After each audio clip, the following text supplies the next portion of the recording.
And we're live talking about the NBA draft, fallout of the draft lottery, combine, international targets, Toronto Raptors. We're talking everything with my man, Nick Thomas. How you doing, Nick? I'm great, man. Thanks for having me on. Really excited to be here again. Really enjoyed it last time. Awesome. If you want to check out Nick's work on YouTube, if you want to check out Nick's work on Substack, the link is in the description. Definitely. Now, maybe let me know how you felt about the Dallas Mavericks winning the draft lottery.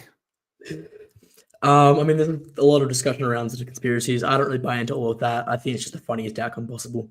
I don't love the fit. Cooper didn't seem to love the fit. He didn't seem very happy. I'm also intrigued by where number 2 and number 3 fell. So the Spurs and the 76ers, those two are the ones that really intrigue me more. Dallas is what it is, right? There's not a whole lot you can really say about it beyond the fact that it's funny, right? I feel like the Spurs and the 76ers is where like the analysis really is, and where it's a lot more interesting. There's a lot more potential, like a lot more options there for the Spurs and Sixers at 2 and 3. Is it a complete okay? I think I know what the Spurs are going to do. Jonathan Givony went out and said 99.9% it's Dylan Harper. Yeah. It's a weird fit to me.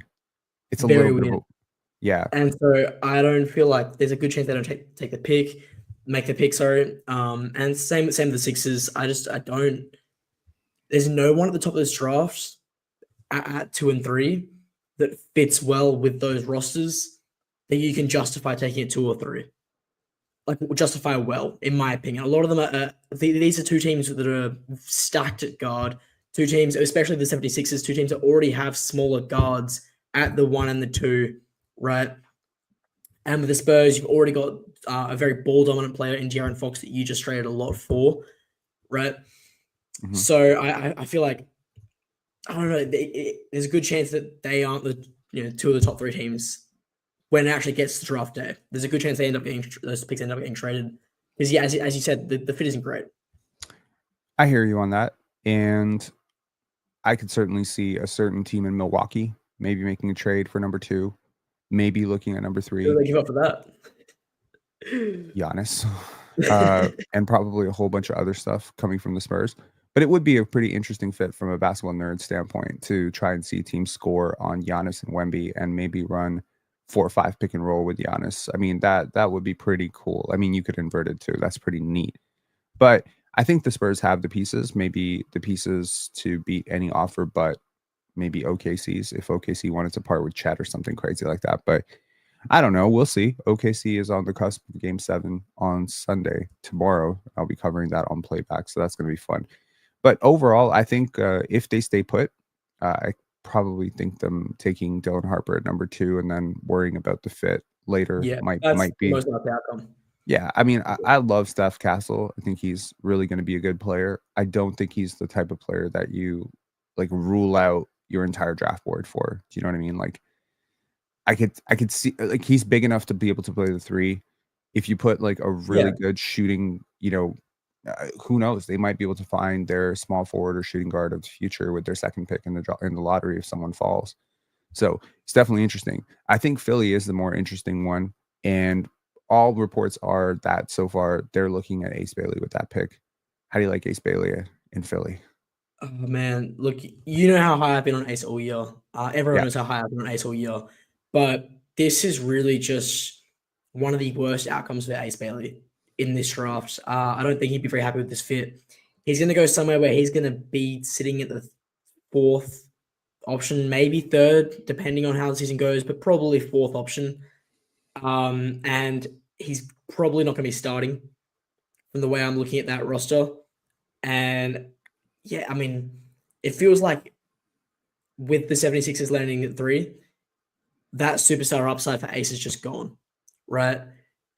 Which has meant I've had to kind of adjust my board a little bit, and he's gone from my second ranked prospects to right around 6 because it looks like if he ends up landing there, he's probably not going to reach his full potential. He's probably going to end up in that MPJ kind of mold where a really good shooter off really good movement shooter off screens, off actions, rebounds the ball really, really well. There is some defensive upside, and I think we're more likely to see that now that he's with a team where he isn't like a primary offensive option. Could But this be maybe that good for him? Because I mean, look, in college, a lot of these 5 stars, some of it them raises at the least. floor. Okay, yeah, I think Yeah. that's it. Like a lot of these college prospects, they come in, they think they're the man. They've been dominating possessions in AAU, and they come into college and they're asked to sort of fit a role. I don't think Ace and Dylan necessarily had that problem. They were, I don't want to say allowed to just do whatever they wanted with Rutgers, but they were clearly the two Yeah. best players, and they to some extent were allowed to do that. Yeah, I don't know absolutely. if right now, like I'm obviously a lot lower on Ace than you are. I don't know what you made of his combine interview. You know, the one that blew up and went viral about, him saying like, I practice these shots, you don't practice these shots, whatever. There's like still a star upside for sure. I see it. I totally see it. I don't know how you feel about his measurements coming out a little bit short. 6'7" Uh, barefoot versus I mean, at six the end of the day, ten. he's still gonna be like 6'11" in shoes, right? And Six that's kind of seven, 6'7" barefoot doesn't become 6'11. sorry, like 6'9" in shoes, right? Right. My bad, sorry.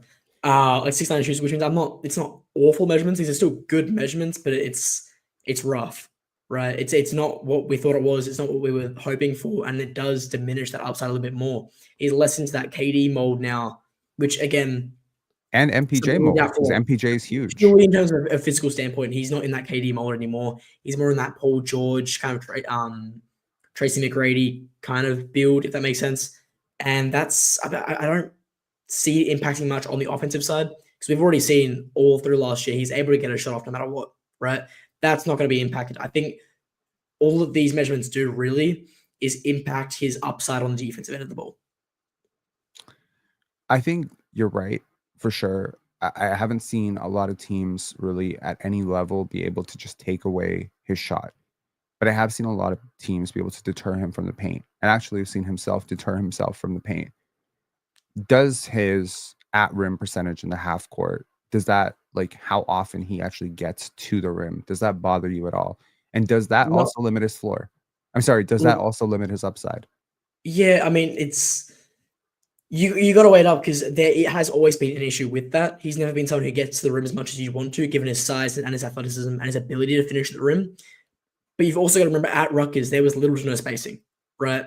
It was very, very hard to get to the rim with that roster around him. Agreed. And that would have had an impact on it. And whether his ability to get to the rim would have improved from his high school to Rutgers, it might have happened if he'd gone to a different program, right? We might have been able to see that and project that a little bit better. But we don't really know because of the Rutgers system he was in, which makes him very, very hard to project. Same thing as Dylan Harper, right? That Rutgers system was awful, and it is just these guys could be very, very different players to what we all think they are. Is the way I'm looking at it. These guys could be completely different players to what we all think they are because of the system they were put into. No, completely agree.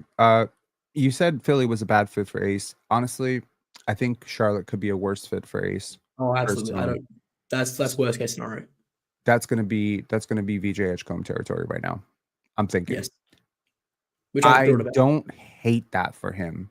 Weirdly enough, I think it allows him to sort of hide a little bit if he does struggle with the on-ball creativity stuff because he has so many players who can actually create. From Trey Man to LaMelo, there's a lot of guys who can create their own shot. Yeah. Exactly. So that I think if provided they don't completely screw it up from a coaching perspective, rotation perspective, development perspective, I think that actually could be a decent landing spot for him because he's not going to end up in Washington where they're just going to hand him the ball and say, buddy, there's literally nobody else other than Jordan Poole who can create a shot and Bub Carrington. I don't think the fit is that bad next to LaMelo. I think love the it fit, covers bro. up. Yeah, I agree. It's going I to be think really between the rim pressure, the point of attack defense, the secondary, tertiary playmaking upside that he has, his athleticism, his ability to his measurements came out way better than I expected. I thought he was actually going to measure out shorter than he was listed in college. He came out, I think, a little bit taller at 6'4" barefoot, which is great. That was like best case scenario, and I'm so high on his stock right now. I have it 2 on my personal big board, and I think there's a good chance he ends up being the best point of attack defender in probably the top 5 in this draft class. Right? Obviously, going down a little bit more, you got guys like Rasheed Fleming, who can sort of overtake him there, but in terms of the elite prospects in this class, he is the best point of attack defender. He has all defensive team upside for sure. And the offense, I'm very excited about, man. I mean, obviously, there are some questions around the shot. He did shoot it well this past year, but we don't know if that's a fluke here or it's something he can consistently do. How do you like his But mechanics? his mechanics are fantastic, Agreed. repeatable, consistent. Yeah, everything about his mechanics is great, which makes me believe a little bit more in that jump shot. But yeah, the ability to put pressure on the rim to then be able to kick out to guys like LaMelo Ball, Brennan Miller, at the three is going to be so fantastic for Charlotte. I mean, we saw at the start of the year, LaMelo Ball was playing when the team was the closest it was all year to being healthy. LaMelo Ball was playing actually quite a bit off the ball, right? Which people don't really acknowledge. And he was succeeding quite a lot in that, right? So if you can have VJ's handle improve just a little bit to where he can actually get inside a little bit more and put some pressure on the rim, it's going to do wonders for the offense, man. And obviously defensively, it speaks for himself.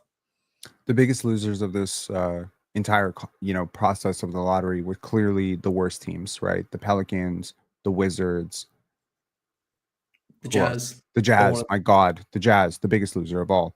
So having those three teams now picking a little bit later, I think that screwed up a lot of things and maybe skews a lot of things because the entire year we're kind of wondering how the top prospects fit on the top worst teams. And now those top worst teams are going to be picking the second slate. One of the teams that was a loser on draft night was my beloved Toronto Raptors, who fell from number 7 to number 9. Now, I personally don't care that much. I was kind of bracing for number 8. I was going to be okay with number 9. If we'd fallen to number 10, I would have straight up, like, I don't know, thrown myself into a wall. But as you do.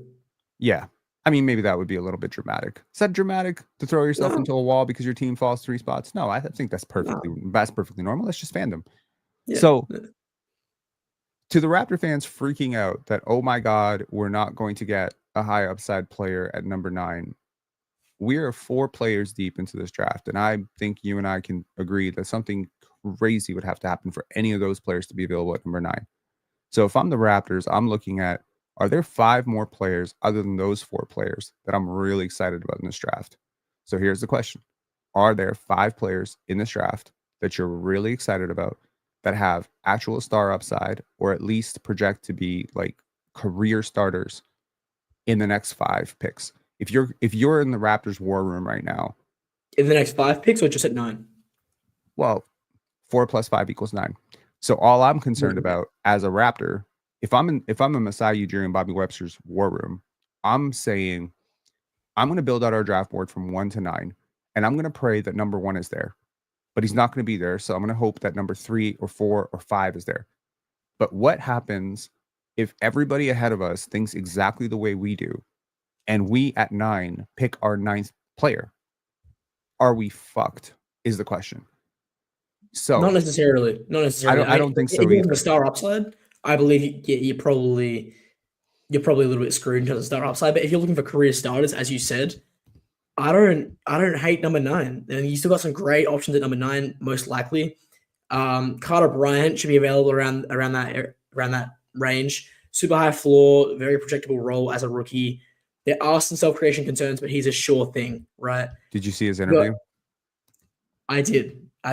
He says everything right. He says all the right things. He's so perfect, man. So I went on the panel, 30,000 views on that video about the NBA draft, and I shouted him out for like a good 10-minute segment, talked about all the great things about him, and tagged him. So he saw the clip, me comparing him to Monty Kamara, and it is a great comp. It's not a comp that I've ever heard him say. And then the next day he goes to the draft combine, compares himself to Tamani Kamara, and goes fucking viral. I saw you because Tamani FC is very large. Pardon? You had a crazy tweet. I think it was that interview. I think it was like yes, it was that interview. It went like 800,000 views now. So now I got like fans from all over the frigging world who are saying my team needs to draft this guy. He's perfect. I think he's not perfect. Maybe I should start talking about his meth addiction, and to tank his draft stock to get him to number 9. No, he's a great kid. He's obviously great. I think he was totally misused in Arizona. I think he was one of the top 2-3 players at Arizona this year. There's no reason he shouldn't have started. It's totally stupid. But nevertheless, I'm actually thinking he might not be there at 9. I'm actually thinking Brooklyn might take him at 8. I'm thinking the Pelicans, depending on what their brain trust thinks, might take him at 7. I could see a world in which he goes at 6, man. And I'll tell you right Yeah, now, no doubt. if he's there at 9, I'm really gonna be like, okay, great. And I think a lot of people see 6.6 points per game. They don't see the context behind 6.6 points per game. And Exactly. He's while a guy I you have to watch the film for. You can't just go off stats with this guy. absolutely, and I mean the stats are the stats are otherworldly when you dig into them, right? Like his catch and shoot percentages, how The his advanced numbers are. Yeah. the advanced numbers are great. His defensive box plus minus is insane behind only really Cooper. You take into account even dividing his season into 2 seasons. Like if you slash it in half, he got better.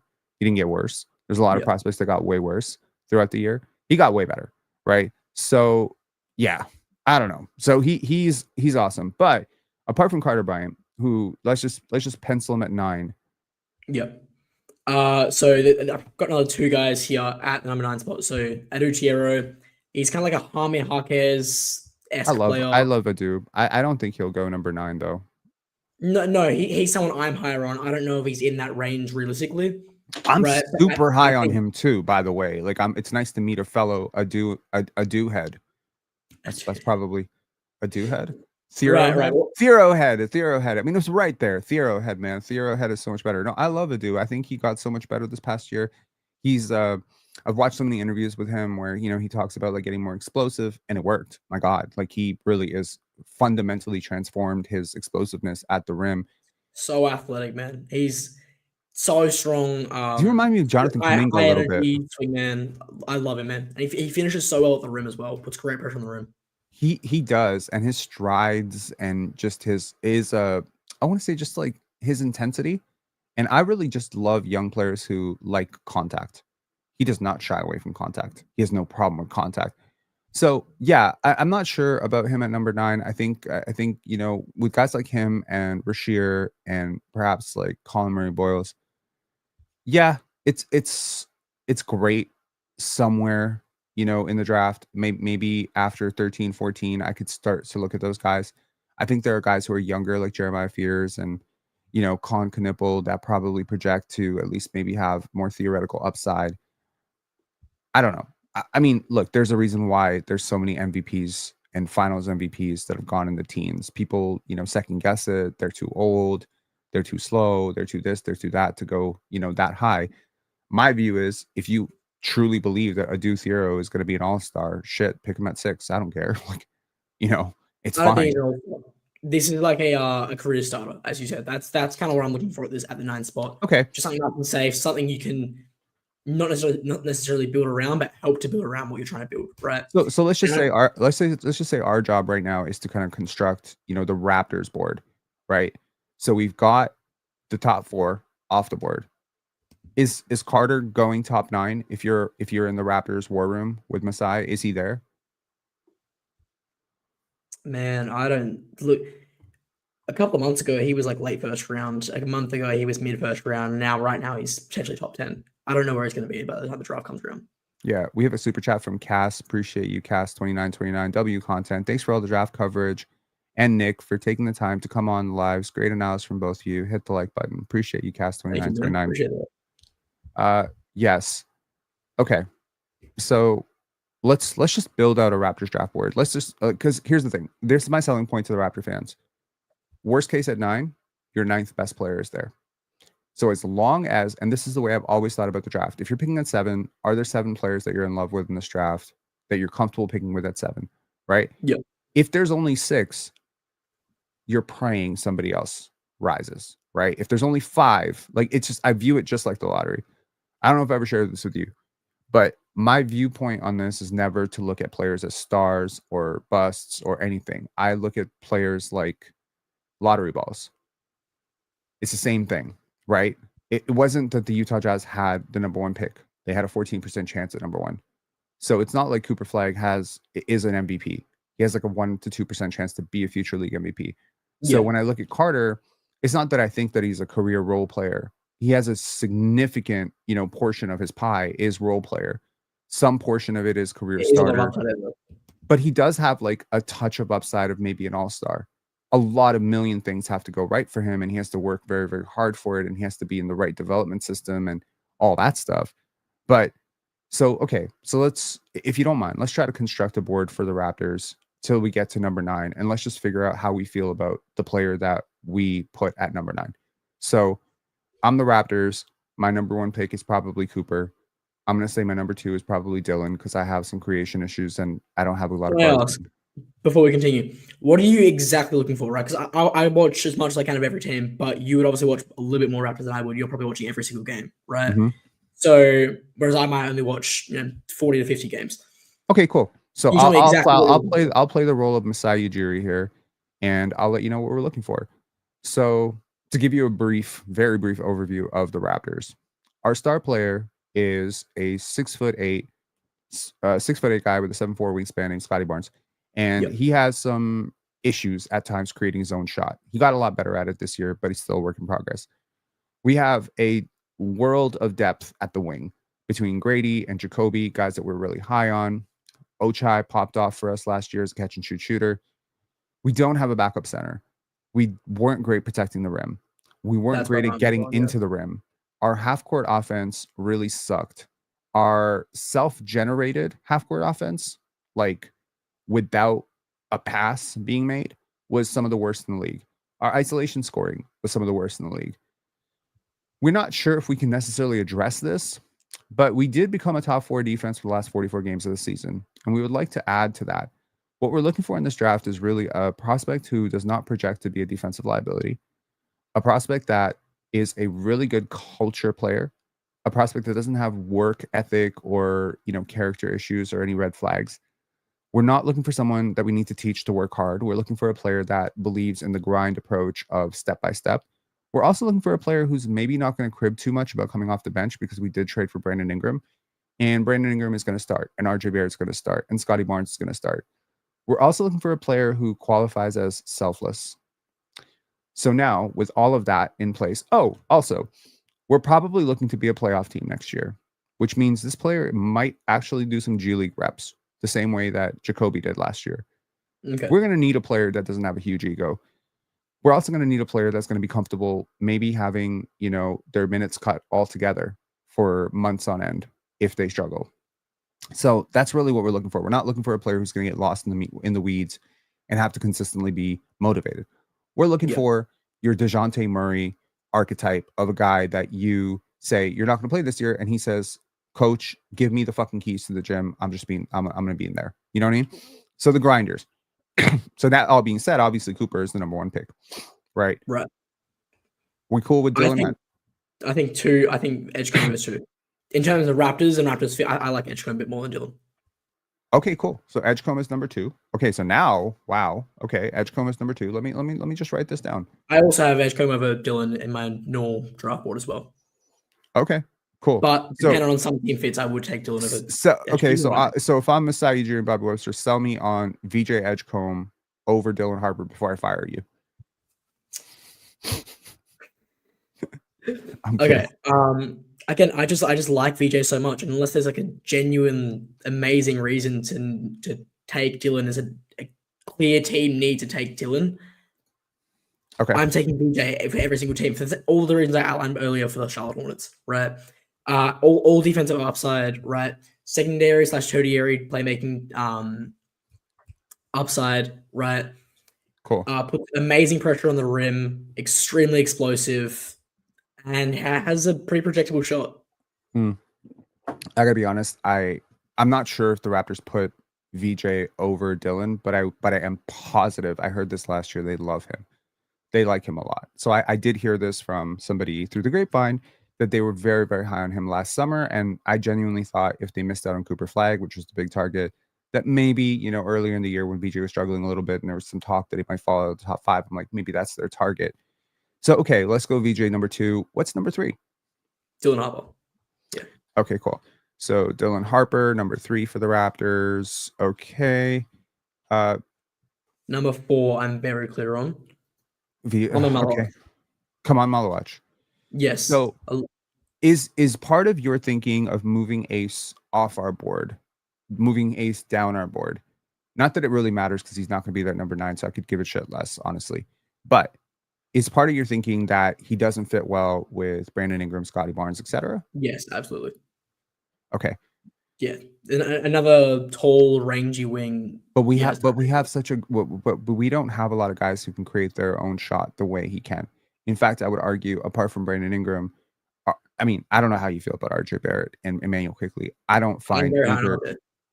I like RJ. I like RJ. I like Emmanuel Quickly, but neither of them are alpha shot creators without an advantage. What I'm really looking at from a basketball perspective is advantage creation.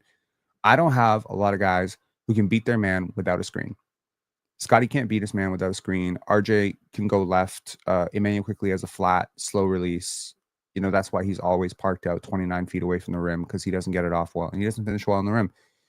Jakob Poeltl is Jakob Poeltl. So, you know, I mean, expecting 27-year-old Brandon Ingram to come in who has a slew of injury history. And, you know, to be honest, Grady is not an advantage creator. He's an advantage extender.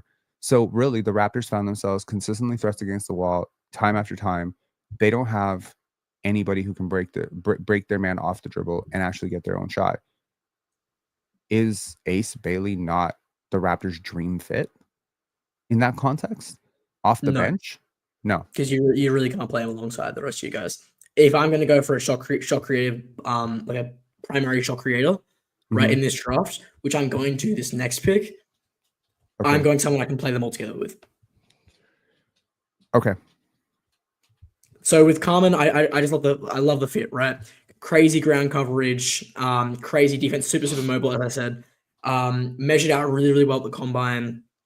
And everything you mentioned before about, you know, mindset and the intangibles, that is Khaman Malauch to a T, right? Every single thing you hear about him is so incredibly positive. Like this kid is just this kid is just a GM's wet dream in terms of, or a coach's wet dream in terms of just no ego, comes in, does what he needs to do, and does it really well. Let me throw another variable for you. It is very important for our entire offensive system that the player we play has, okay, let's say passing is rated from a scale of 1 to 10. We are red flagging any 1, 2, or 3 passers. Complete red flag. Does not fit. We cannot have any, let's say, below 35th percentile passers. We'll live with 35th percentile passers. We'll be okay with it. But our entire offense is predicated on quick decisions. And if a player does not react well, does not process the court well, they will lag us. Especially true out of our post players. All of our bigs must be at least neutral passers or above for their position. So we were not able, we were not able to really play Chris Boucher at times last year. We had much more success playing Kelly Olynyk. We had a lot of success playing Orlando Robinson, who is a decent passer for his size. Jakob Poeltl, we tried to nurture him as a passer. So even if the player isn't necessarily there as a passer, look at the 2 bigs we took last year, Jonathan Mobo and Ulrich Shamshi. Both have playmaking upside. Ulrich, it's very scattered, but there's clearly potential in the short roll. He's reading the court. He just doesn't understand the game very well. Jonathan Mobo is a significantly good passer. So again, I'm thinking we don't need Derik Queen and Danny Wolf here, but we do need a player with some upside as a passer. That's what does that rule out Malauch at all for you? No, because it did rule out Misi for us last year. Personally, I'm quite high on his ability to play make, not as like a playmaker per se, but a good connected passer out of the post, right? I think he's an above average playmaker out of the post, especially in that short roll. And it's worth noting, this guy only just picked up basketball 5-6 years ago, right? 4 or 5 years ago. And so every single year consistently, he's gotten better. He was a mess. His instincts were a mess when he first started. The first games I watched of him, he was terrible. Had no instincts, no fundamentals, didn't know how to play the game, right? He was also just skinny. Tall. So he was skinny. just tall. And he was very skinny, right? And every single year, he has improved so drastically, particularly in terms of instincts and an understanding of the game and how it's played, right? And understanding and awareness of the court. And so I think the way that that's progressed, I think that he can come in. He's probably a 3 passer right now. I think there's a good chance he's a 6 or a 5 or a 6 or a 7 relative to his position. Relative to his position. As position, of course. Okay, so he's probably like a 4 at his position right now. And I think he can probably end up being a 6 or a 7. I think that will be a really big part of what the Raptors choose to do, which is interesting because I think people have a fetish of putting Khaman to the Raptors. A lot of mock drafts still have him, even though the Raptors fell 2 spots and Khaman measured so well. Nothing has changed for some people. People are like, "Yo, That's great. the Raptors could have fallen. The Raptors could have fallen to the second round. Somehow, Khaman Malauch is going to become a Raptor. Somehow, I got to tell you, I think Washington takes a really good look at him. I think the Pelicans will take a good look at him because I don't think their center spot is shored up at all. I could certainly see Philly looking at him at number 3. I got to tell you.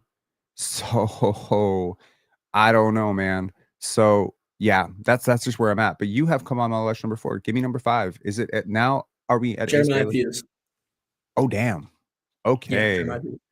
So Jeremiah Fears. Okay. Well, at least we're solving one problem, which is we couldn't create a shot. And now we have the quickest twitch guard, in my opinion, with the fastest first step, really tight handle. I love his shot, even though it didn't go in a lot. I love Fears his is the mechanics. best shot creator in the class, without a doubt. Okay. To The me. best shot creator in the class. At the guard spot, yes. I don't think that's crazy to say. I'm just curious. Sell me Fears over Dylan Harper as a shot creator. I think, just put simply, Fears just has the better jump shot. He has the more projectable jump shot, and he does so much more than Dylan Harper does. Right now, Dylan Harper is definitely the better playmaker, right? Mhm. But I think that Fears makes up for that and some. And I'm a bit higher on Fears' playmaking than others, but I think Fears makes up for that and some with his ability to score the basketball. Right. His offensive tape in terms of scoring the ball is probably some of the best I've ever personally evaluated, right? He just does everything so well. He can score off the dribble, off the catch. He can take in isolations, right? He can move off screens, in sets, in plays, right? He just does everything at such a high level in terms of scoring the ball. Mm-hmm. And he's so quick. He's so twitchy. And he's measured out pretty well. I'm very high on Fears in this class. I'm with you. I'm really high on him too. He's top 10 on my board as well. I oscillate between 9 and 6 with him. I'm really high on him. I don't care about the measurable. 6'2", 6'3" is perfectly fine. I don't care that. I thought he was like 6'1". Oh, for real? I thought he was bigger. I've seen him next to a friend of mine in a picture that they took, and my friend's like a legit 6 feet, and he looks substantially taller than him. So I was thinking he might measure out 6'4". But yeah, okay. So Jeremiah Fears is number 5. That's very interesting. Okay, give me number 6, man. Number 6, Rasheed Fleming. This is where I have Rasheed Fleming. Okay. Okay. So number 6, Rasheed Fleming. Ace is coming. I'm not. Ace is coming. But yeah, Rasheed Fleming is just the best defensive playmaker in the draft. I think he's in this area for every single team, regardless of fit, because there is just so few players of this archetype in terms of like his body. It's hard to pass up on this, right? He's a freak in terms of like he looks like a video game character. The size of his arms, his height, everything about him. He flies around the court, super mobile, great movement. He puts good pressure on the rim, which will allow Darko Rajovic. He's, from what I've watched, he does a really, really good job of creating plays, and his scheme gets a lot of shooters open. And I think Rasheed Fleming definitely helps in that in terms of putting pressure on the rim. He's actually a very able passer in terms of kicking out to shooters. In terms of that, he plays well out of the pick and roll. Very good screener. Moves well off the ball, and he's we've only seen him one real year with him as a shooter, but it seems projectable his shot. I mean, we talked about it. I think we talked about it in the last episode that he just got better every single year, and that's a really good sign because that tells me his work ethic is in the right place. Also, think he's a little bit of a late bloomer.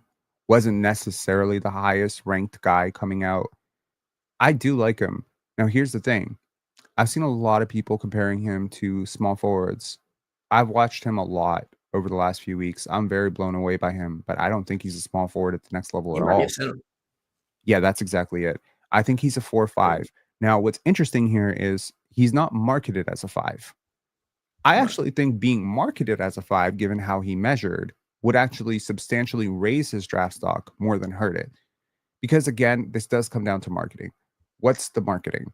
Number one, the marketing is the elevator pitch of the comp, and the position. and the stats and the blowaway stat, right? With Egor Demin, it's like a twitchy Josh Giddey who's even bigger than Josh Giddey. Like now I'm excited, like if I'm a scout or if I'm a, random GM or an owner, I'm excited. Okay, cool. Played at BYU, best passer in the class. Okay, that's the elevator pitch. With Rasheer, big wing, shot creation is a little bit of a mystery. He was interviewed at the draft combine and he said he was asked what's one thing that scouts don't like, what's one thing that people don't know about you? And he said, I can put the ball on the floor. I don't know how true that is. I'll be honest. I don't know how true that is. I don't know how much he can create off the dribble. I need to go back and watch some of his high school stuff and see how real that is, because we can all agree that you do get boxed in college, right? Like Carter Bryant created a lot more off the dribble in high school. I saw it. Jacoby Walter created a ton at Link, and we didn't get to see it. Grady Dick was way more dynamic with the basketball in high school, but we didn't see it at Kansas with Bill Self. So maybe Rasheer does have that, at which case, is it fair for me to say that he's a cross between Jaden McDaniels and Naz Reid? It's funny you say Jaden McDaniels because I was just about to mention Jaden McDaniels. I think I said this last time as well, but I don't know if you guys remember, there was like a 1 month stretch during the season where Jaden McDaniels realized he was a 6'9" ball handler and he could get his own shot.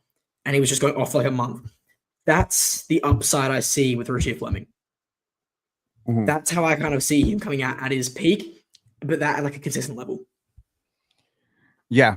No, I hear you. And you know what? It's funny. I was having an argument with my friend about Jaden McDaniels, and he was saying, because he'd seen Jaden McDaniels more in like a gym setting, like I guess he must know him like personally, and he's just like, oh, he can create off the dribble, he can do all this stuff, and I'm like, what are you watching? Like, what are you talking about? No, he can't. That was him at college and in high school as well. I think that's probably what it is, right? I didn't watch Jaden McDaniels a lot in high school, and yeah, again, like this stuff, it sometimes takes some time. Jaden is not a spring chicken. He's not 22. He's like in his mid 20s now. I think he's 26. I'm inclined to say he's 26, 27. So he's figuring it out now. Rasheer's work ethic is very appealing. I personally would be ecstatic if someone took him in the top 8, which means somebody falls to us. I would also be perfectly fine if the Raptors took him, to be honest. Like I do prefer Carter over him for several reasons. Number one, I just think while Rasheer's athleticism is very powerful, I think his body is just further along. I think Carter had like the 2-year gap where he broke his growth plate and his tibia, and I think he just might have like more late bloomer potential. I also think Carter's just a little shiftier, which I like. Rasheer is just like very upright as an athlete, but I do think he could be a transition demon, and I do think he can protect the rim, and I do think he's pretty switchable. So in a lot of ways, he may not be what everyone's looking for in a modern wing, but he is everything everyone is looking for in a modern big. He can stretch the floor. Absolutely. As a 5, I don't care about your form as much. Like, he can shoot. Like, we know he can shoot. He shot 40%. So if he was marketed as a center who had a 7'6" wingspan, who shot 40% from 3, I think the top 9 stuff is very, like, I think he's top 6, top 7 on most. He might be top 5. I mean, his physical profile is very comparable to, I think I saw Jared Allen was his physical profile, like almost identical match. That's the body we're kind of talking about. But with he's so much switchier. But he's so much switchier, and and he can stretch the floor. So, again, the 2 players that I think helped themselves really a lot with the combine measurements are him and Thomas Sorber. 7'6", 7'7" wingspan is otherworldly shit. Like, okay, Jonathan Isaac territory. Like, we're talking Jonathan Isaac, Jared Allen, freakish shit. Like, I think Victor Wembanyama had a 7'10" wingspan or 7'11" wingspan or something like that. So. Yeah. So, but my point is, anything beyond 7'5", 7'6". Okay, now Raptor fans will remember that Bruno Caboclo also had a 7'7" wingspan, and will throw it in my face. But that 7'5", 7'6" wingspan just becomes such a freakish measurement. It's also shocking that with a 7'6" wingspan, he can shoot. Most guys with 7'2", 3 wingspans don't shoot well. It's really interesting. Okay, you got Rasheer at 6. So at 7, at 7, I've Carter Bryant. We'll just move past that. We've discussed him quite a bit. Okay. If that's cool with you. Yeah. All right, cool. Number 8, I have Conker Nipple. Now, I do want to say one thing. I'm looking at the chat as it's coming through. James Welsh, I don't want Con, period. A shooter who can't defend. This is something I hear quite a lot about Con, and it's a pretty clear misconception for me. He is not just a shooter, right? He is so much more than just a shooter. And I think at his ceiling, not even at his ceiling, I think he's a very sure thing. You know what you're getting. It's not a very high ceiling. It's not a very low floor. It's like very set. You know what you're getting with Con. He's going to be a great secondary or tertiary playmaker, right? Especially out of the pick and roll and in the transition. He's a great playmaker in transition, right? Mm-hmm. He's probably the best shooter in the class in terms of not just being able to make the shot, but also being able to get open for the shot. His spatial awareness, his movement off the ball, his ability to score offset plays is really, really, really impressive. But also as a defender, he's super underrated in my opinion. He's not going to be someone that is slapping the floor and putting someone on an island, right? But I think while he is probably a bit too slow and unathletic to be a point of attack defender, I think he's going to be a positive team defender. I think, okay, so... Or closer to positive than negative, sorry. I'll tell you that there's only one player that I can think of in Raptors draft history under Masai Ujiri that had a +1 wingspan. He loves his tall, long guys. I don't know. He does. And Con Knipple ain't that. So... Even Grady measured out with a 6'9" wingspan, and he was 6'7". Grady was the extreme example. Other than that was Malachi Flynn. Other than that was Fred VanVleet. Fred VanVleet wasn't drafted. Fred VanVleet was undrafted, signed by us. But those are the only players that I can think of under Masai Ujiri that didn't have at least a +3 wingspan. Almost every other player we've picked does. Jakob Poeltl, actually, ironically enough, people don't think about Jakob that way, but I think he has a 7'2" wingspan and he's 7 feet tall. So he's another +2. But for the most part, it's been your Scotty Barnes, your OG Ananobis, your Bruno Caboclos. They have a type. Con ain't that type. That being said, is Ace that type? Maybe. I think Ace is probably over. I'm going to be honest. I like Con. I have way fewer questions. Put it this way, Con is not going to be a bust. I would bet money on it. There's a lot of players that I'm not sure about, including Rasheer, including a lot of players, frankly, that I'm like, there's some bust potential here. It's not high, but there's some. Yeah. Even with Dylan Harper, I see bust potential. I totally see bust potential. I see a 10% chance that he's a role player off the bench in 10 years, and we just wonder how it all went so wrong for him. There's no chance that Con is a bust, especially if he's picked outside of the top 6. He is absolutely, in my opinion, a useful player. I heard a comp the other day that really tickled my brain. I mean, obviously, I've heard the Klay Thompson comps. I've heard the Corey Kispert lazy comp. What do you think about Wally Zerbiak as a comp? Dude, I'm 16. I'm not familiar with Wally Zerbiak's game beyond my team card. You're funny. Okay, that's fair. I think for sure, Klay Thompson, just how he gets his shot off, kind of makes sense for me. Yeah, definitely. That's the clear comp in my opinion. But it's somewhere between Klay Thompson and Jimmy Butler. Jimmy Butler being the upside, and not Jimmy Butler the player, a mix in between Klay and Jimmy is the upside, and just being a Klay Thompson light is the floor. Absolutely. Okay, number 9. Are we finally number 9? It's probably gonna have to be Ace. I don't like the fit at all, but purely from a talent perspective, you can't let him fall. Out of the top 9. Yeah. So Thierry Fontaine saying, did my guy say he's 16? He did say he's 16. I've always admired Wunderkinds, people who just do things well before their time. I've shared this story on our lives before, where I had a PA who came on. I'm a film director. You don't know this about me, but I'm a film director. So we had a short film that we were shooting in 2016, and we had this PA come on named Ethan Eng, and I just love this kid. But he was the youngest person that we'd ever brought on to any of our sets, and he was 16 years old. And this guy went on to become, in 4 years, he was the youngest person to ever win the Agbo Prize at Slam Dance. I'm oddly, because I was one of those 16-year-olds, 17-year-olds who were doing things that nobody else around me was doing. So I always have a great deal of respect for people who are young, who can actually do shit like this. because I was writing basketball articles for Bleacher Report and shit when I was like 18.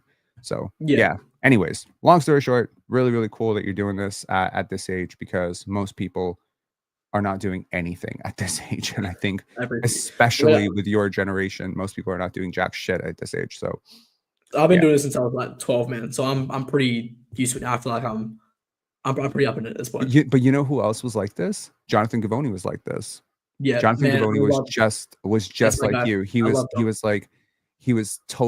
looking at mentors, and he was like, yeah, like, I mean, he's my mentor. Okay, got you. Yeah, that's amazing.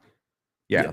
So he had mentors. So I don't know if he's ever shared that with you, but the Spurs international drafts. I forget his name, but the international scout for the Spurs was his main one. Exactly. So that's absolutely. Yeah. Okay, cool. So Trey Johnson has fallen out of the top 9 for us. Yeah, I just don't like the fit. He's a top 10 player. But from the okay, I hear you. But as a playmaker, I love him.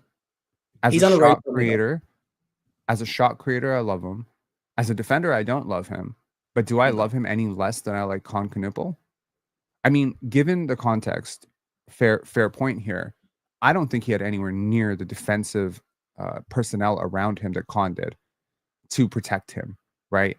It's a lot easier to guard on the perimeter when you have Khaman Malauch and Cooper Flagg back there, and you have Sion James and, you know, Tyrese Proctor around you. You know what I mean? Like when you're the fifth defender in that lineup, like, I think Trey, like, humor me for a second. Trey Johnson, let's just say prior to the season, Texas and Duke made a trade, and they traded Con for Trey, right? Does Duke get better, or does Duke get worse? I'd say worse. Okay, that's interesting. Okay, so I mean, I'm very high on Trey. We had Ersin Demir come on here, and he really sold me on Trey, and I started watching a lot of Trey Johnson film, and I'm like, I really like him. The very fact that we have Ace Bailey at number 9, which I think a lot of people are going to scoff at because it's different, and people love to shit on things that are different. But whatever, I respect that your evaluation is a little bit different. The very fact that we're at number 9 and we have not brought up Jeremiah Fierce. Sorry, we did bring up Jeremiah Fierce. We have not brought up Derik Queen, who I think has an extreme upside, but you're not very high on him, and I know that. He's in my 40s, man. He's in my 40s. Oh Lord. Yeah, I'm probably lowest in the space on Derik Queen. Okay. The fact that we are at number 9, we have not talked about Egor Demin. We have not talked about CMB. We have not talked about Thomas Sorber. We have not, I mean, clearly, we have not talked about next. Sorber's 10. Yes. So if I'm the Raptors, I'm looking at this and I'm like, I actually like all of the guys that we've talked about. Every one of them up until this point. I'm actually probably, I don't know, I'm not as high on Ace as you are. Like, I mean, people are looking at him at number 9 on your board, and they don't realize that you're actually a lot higher on him than number 9. But yeah, a little bit higher. I'm not high anymore after the lottery and after the combine, but I am high on him. Yeah. I think if I'm the Raptors, I'm now sitting at number 9 and saying I actually have options, right? Because to go through this, I'm perfectly fine with Cooper Flagg. If 8 teams want to pass on him, we'll gladly take him at number 9. We'll be so happy about it. So, that little picture of him that people have been floating out with the bong hit, to tank his value, floated around. I don't know. Thomas Sorber is pretty good, man. Yeah. I mean, we can debate Cooper Flagg and Thomas Sorber when we get there. But, between Cooper, Ace, VJ, basically all the guys we've talked about, almost every person that you've put on this board, I think is someone that I'm perfectly okay with at number 9. The one that I think I would probably push back on, there was one. No, there isn't. Because every single time I've done this exercise myself, and I've gotten to number 9 many times, and sometimes my number 9 prospect is Jeremiah Fierce. Sometimes it's Carter Bryant. Sometimes it's actually Derik Queen or Khaman Malauch or someone. And in every single case, I'm just like, you know what? There's still all-star upside here. There's still someone here that can nurture into all-star. And I truly believe, from the nature-nurture perspective of draft evaluation, I do believe the Raptors are going to do more for their prospect than most teams are going to do for their prospects. Look at how we've developed players in the past. And Darko is just such a great development coach. Jama is such a great development coach. The culture is so conducive to all of this. I think, Ulrich, who I had a lot of concerns about being super raw because I'd seen his BAL shit. I had seen plenty of Ulrich tape when we drafted him. Such a dramatic difference watching him go through our summer league program, then go through the G League program. They've done a lot of work. It's credit to him too. But Jonathan Mobo, there was progression. Jacoby Walter, it was like a tale of two halves. His like first half, second half. Even a guy like Ochai, who came out as like, an upperclassman from college who won a national title, really struggled for the first 2 years. And then you see him come to the Raptors, struggle immensely, and then last year sort of turn himself into a productive role player.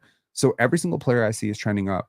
If we get a Con Knipple at number 9, if we get Jeremiah Fears, if we get a Carter Bryant, if we get a Rasheer Fleming, and I think those are the names that we'll be debating at number 9, I honestly think we could turn any one of them into a really, really productive starter.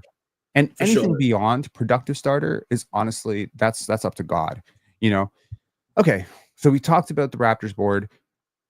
We will talk about the international players, and I'm very excited to get into that because, as I've mentioned many times on these lives, I haven't talked about these international players. I haven't watched them as much as you have, and I'm very interested to know what you thought about them.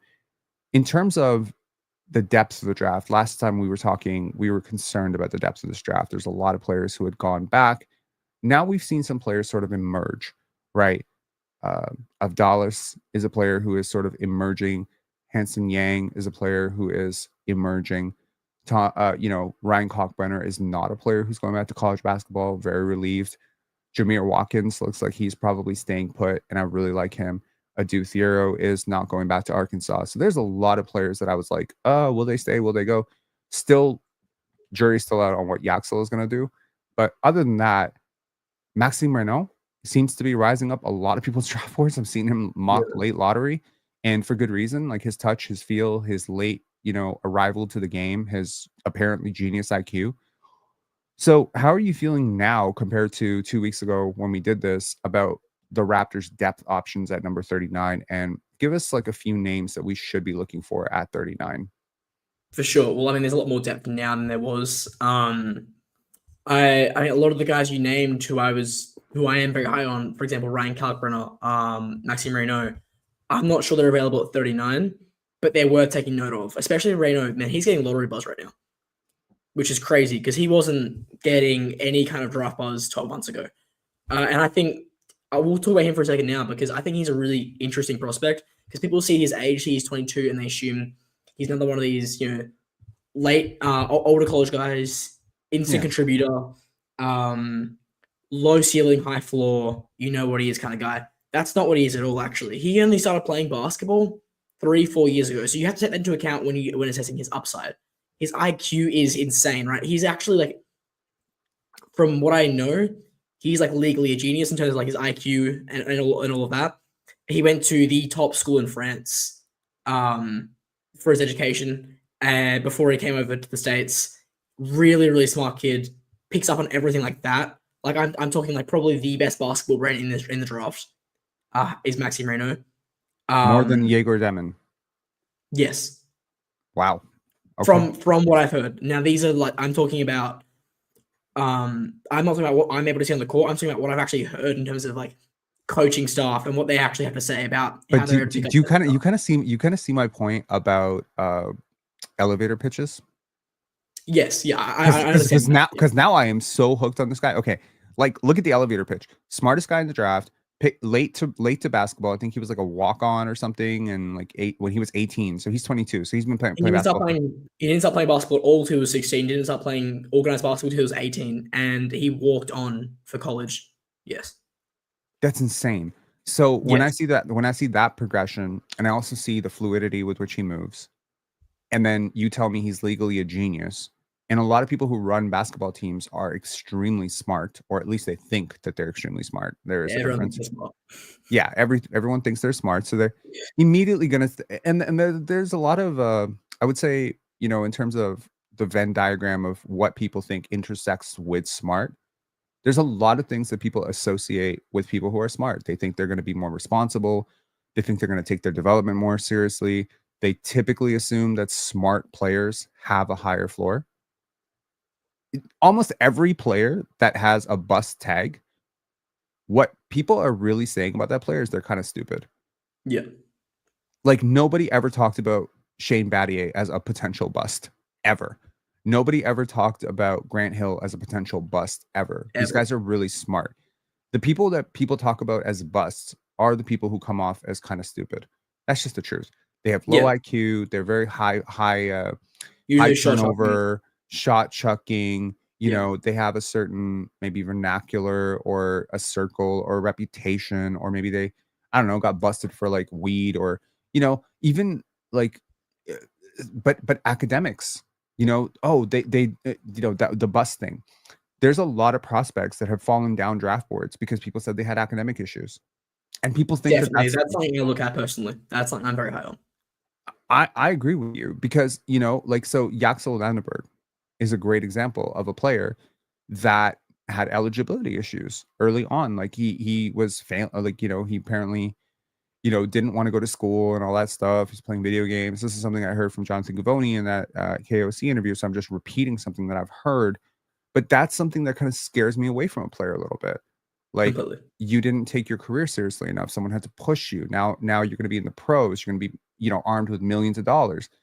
There's nobody to push you.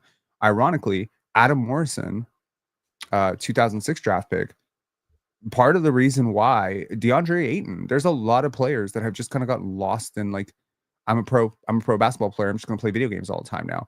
So I really need to know, like, that there's evidence that you're going to take your career seriously, which is why Carter is rising up draft boards so much, because there's no doubt when I'm listening to this guy that A, he loves basketball, B, that he's taking his career very seriously, C, that he has realistic expectations for what his next stage is going to look like with the Tamani Kamara comp. So I think all of that is great.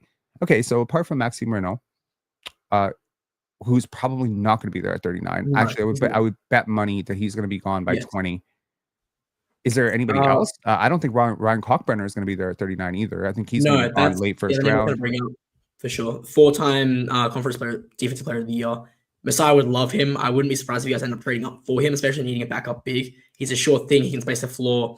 Great rim protector. Deters a lot of shots. Like, you don't even see how good of a rim protector he is just from his block numbers, because there aren't a lot of shots going up around him. He's one of those players that are such good blockers, shot blockers, that people don't even, like, when they see him at the rim, they don't even try. That's rim deterrence, yeah. Right. And so I'm very high on him. I think he's definitely early first round for me, around that 15 to 20 range. That's my personal opinion. I could see him being available around 25 to 33 if the Raptors are looking to trade up. And then at 38, if you guys aren't looking to trade up, another great big would be Bogoljub Markovic. Really mobile, pick and roll threat. We'll talk about him. In the frame. He can shoot the ball. He's a passer. I know you love some passing, and he has some wing skills. Yeah, we'll talk about the international guys when we talk about the international guys next. Are there any other players that you think is 39 too high for Jameer Watkins? No, I don't believe so. If you're really confident in what it is, like, you can justify it. You have to be able to justify it, if you know what I mean. What do you think of Mackenzie Mbako? And I'll give you another name, Haad Pettiford.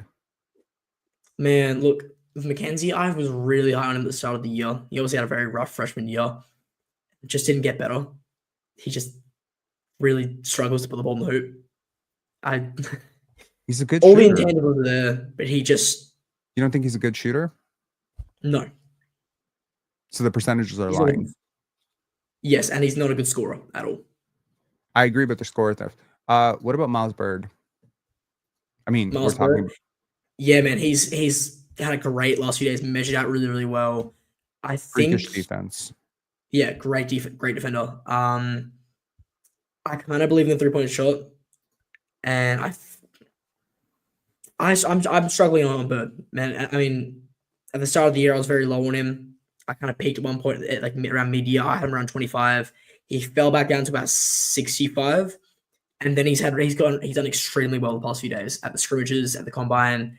Been a major standout. He's one of my major rises for the combine so far, and I think there's a good chance he's in play at 38. Okay, 39. We are at 39, unfortunately. Sorry. Yeah. Okay.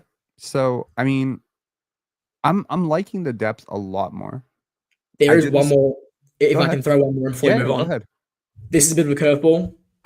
But Steve Settle III has been flying up draft boards.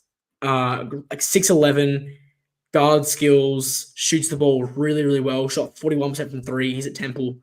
Older guy, he's 22. And I'm very high on him. And I'm just going to take this as a chance to. This isn't why I'm saying it, because I do really believe in him as a prospect, but I am taking this as a chance to plug it. I did just interview him. That went live about 2 hours ago. I had an interview with him, pre-draft interview. Really, really great guy. Super insightful interview. Gave some great answers. So that's definitely worth checking out. Link in the description. Okay, cool. And that's on YouTube? That's on YouTube, yes. Oh, dope. Okay, I'm actually going to check that out right after this video too.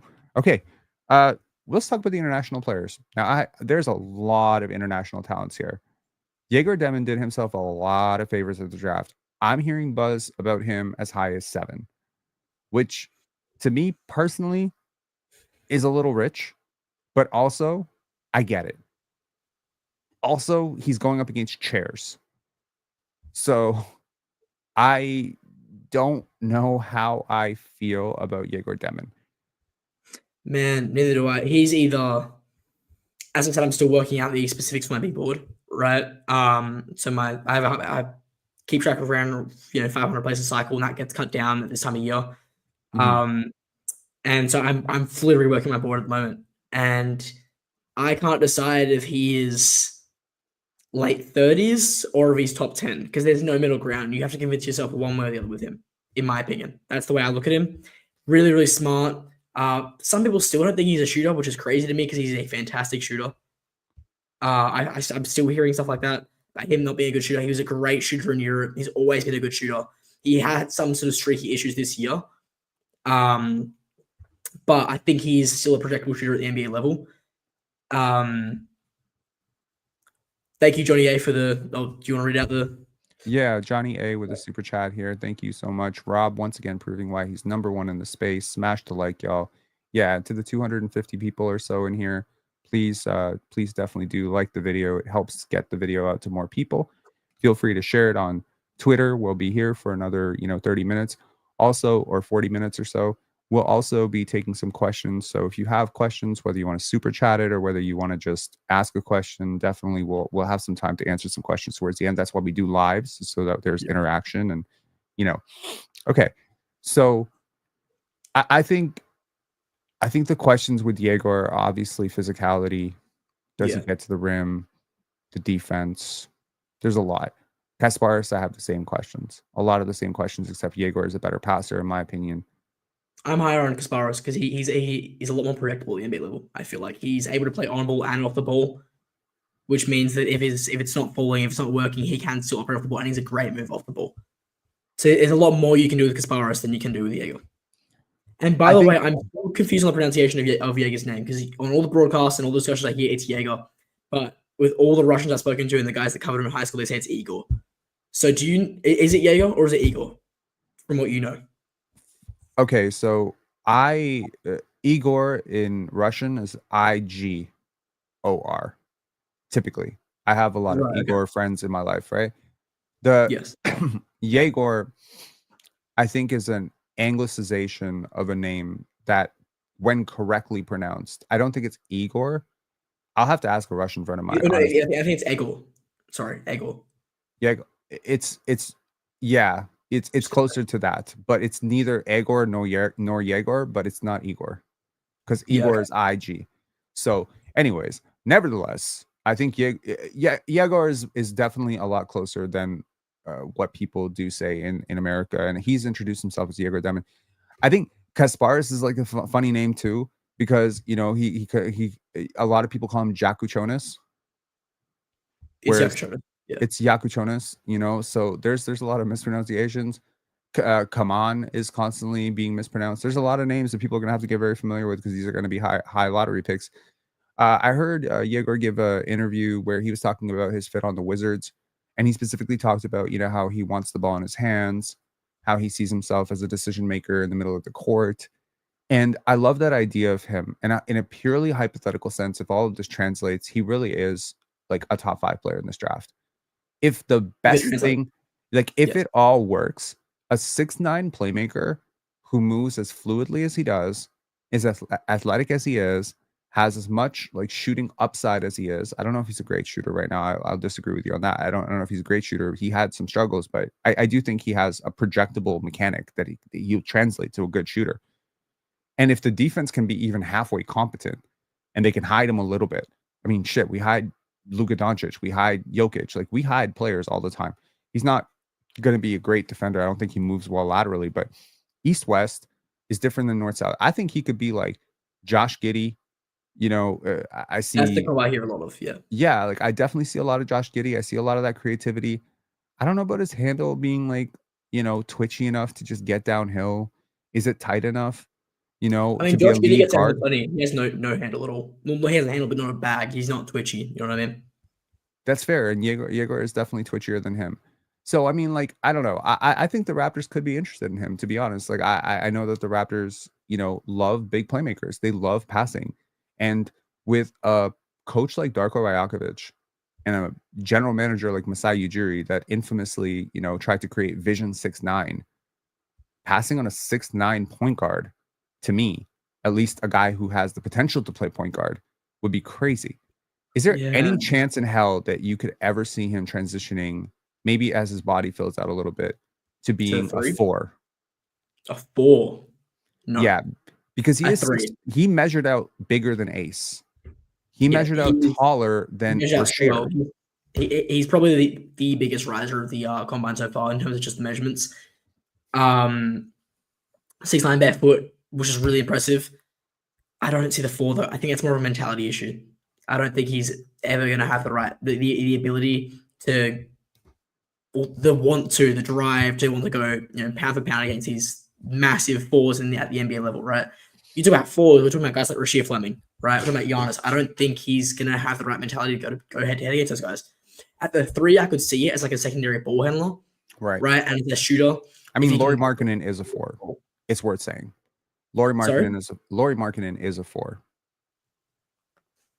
I think so, but that's more of a what's the word? Exception than the rule. You don't often see 4s that unphysical be able to stay at the NBA level for that long, especially like you have to be the highest end outcome. And if he ends up being a 4, that's because he didn't work out at the point guard, which means he isn't as highest end outcome. That's how I'm looking at it, at least. Is there any Boris Diaw in him? Or are you going to tell me you're too young for Boris Diaw? No, I'm familiar with Boris Diaw. Okay. Especially because he played for Charlotte. I can see it. Sure. Boris was, weirdly enough, Boris was a 6'9" point guard coming out of France, and I really liked him a lot as a prospect. Yeah, and then eventually he bulked up, became really huge, really fat actually, and then bulked up and became a 4. And I think he got unlocked. So that's the thing I was looking at with Egor, is like his skills at the point guard. Maybe, if it really, really works and the team is willing to invest in him as their point guard, as their lead initiator. I love his decision making. I really do. I think he is the best passer in this draft. I really do. I haven't seen a single player make some of the reads that he made this year on the move, left hand, right hand, in transition. I don't think he had some dominant stacked team at BYU. So I really do think like he was their best player. And Richie Saunders though. Pardon? Richie Saunders had a better season for sure, in my opinion. Fair enough. Yeah. So, yeah. See, so, okay. That's the elevator pitch, right? And when you put it like that, he sounds really, really good. But do you think the frame, with the frame, do you think how his body is structured, do you think he can put on that much weight, that much strength, much muscle? He, typically you look at rounded shoulders. Well, here's the thing. He doesn't have rounded shoulders. It's not the Chris Bosh situation. He does seem pretty, broad, which is to say, I see a world in which he could be 245 with his, right. at 245. I mean, look, let's not pretend like finesse bigs haven't played in the NBA. Like, and does he use it? Pardon? That's my question. Does he end up using the 245? That's my biggest question mark in terms of putting him at the 4 or the 3. I really value openness to experience and openness to change and coachability and prospects. I don't necessarily want a prospect who kind of comes in and thinks he has all the answers. If he's willing to be coached up, maybe he can become 15 to 20% more physical. If he just sees himself as a point guard and he's willing to die on that hill and just say, I'm not going to transition my game to be a little bit more dynamic and versatile. Because look, at 6'9", the greatest elevator pitch for me is versatility, positional versatility. That you can play 1, 2, 3. If you can work on your off-ball stuff, you're so much more valuable to a team, even as a trade piece. But, like as a player, I think you're way more valuable. If you hone in only on, I'm not going to learn how to set screens. I'm not going to bulk up. I'm not going to get stronger. I'm not going to play more physical. If you give me the ball in the middle of the court, I'm only going to do this one thing. I think you just become less of an asset. That's why I don't think, it's kind of weird to me. Josh Giddey was a pretty damn good player for the OKC Thunder. They had to trade him, and granted, they got a really good player back. He's much older. Alex Caruso is not typically what you get for a top 6 pick, right? You typically get a little bit more.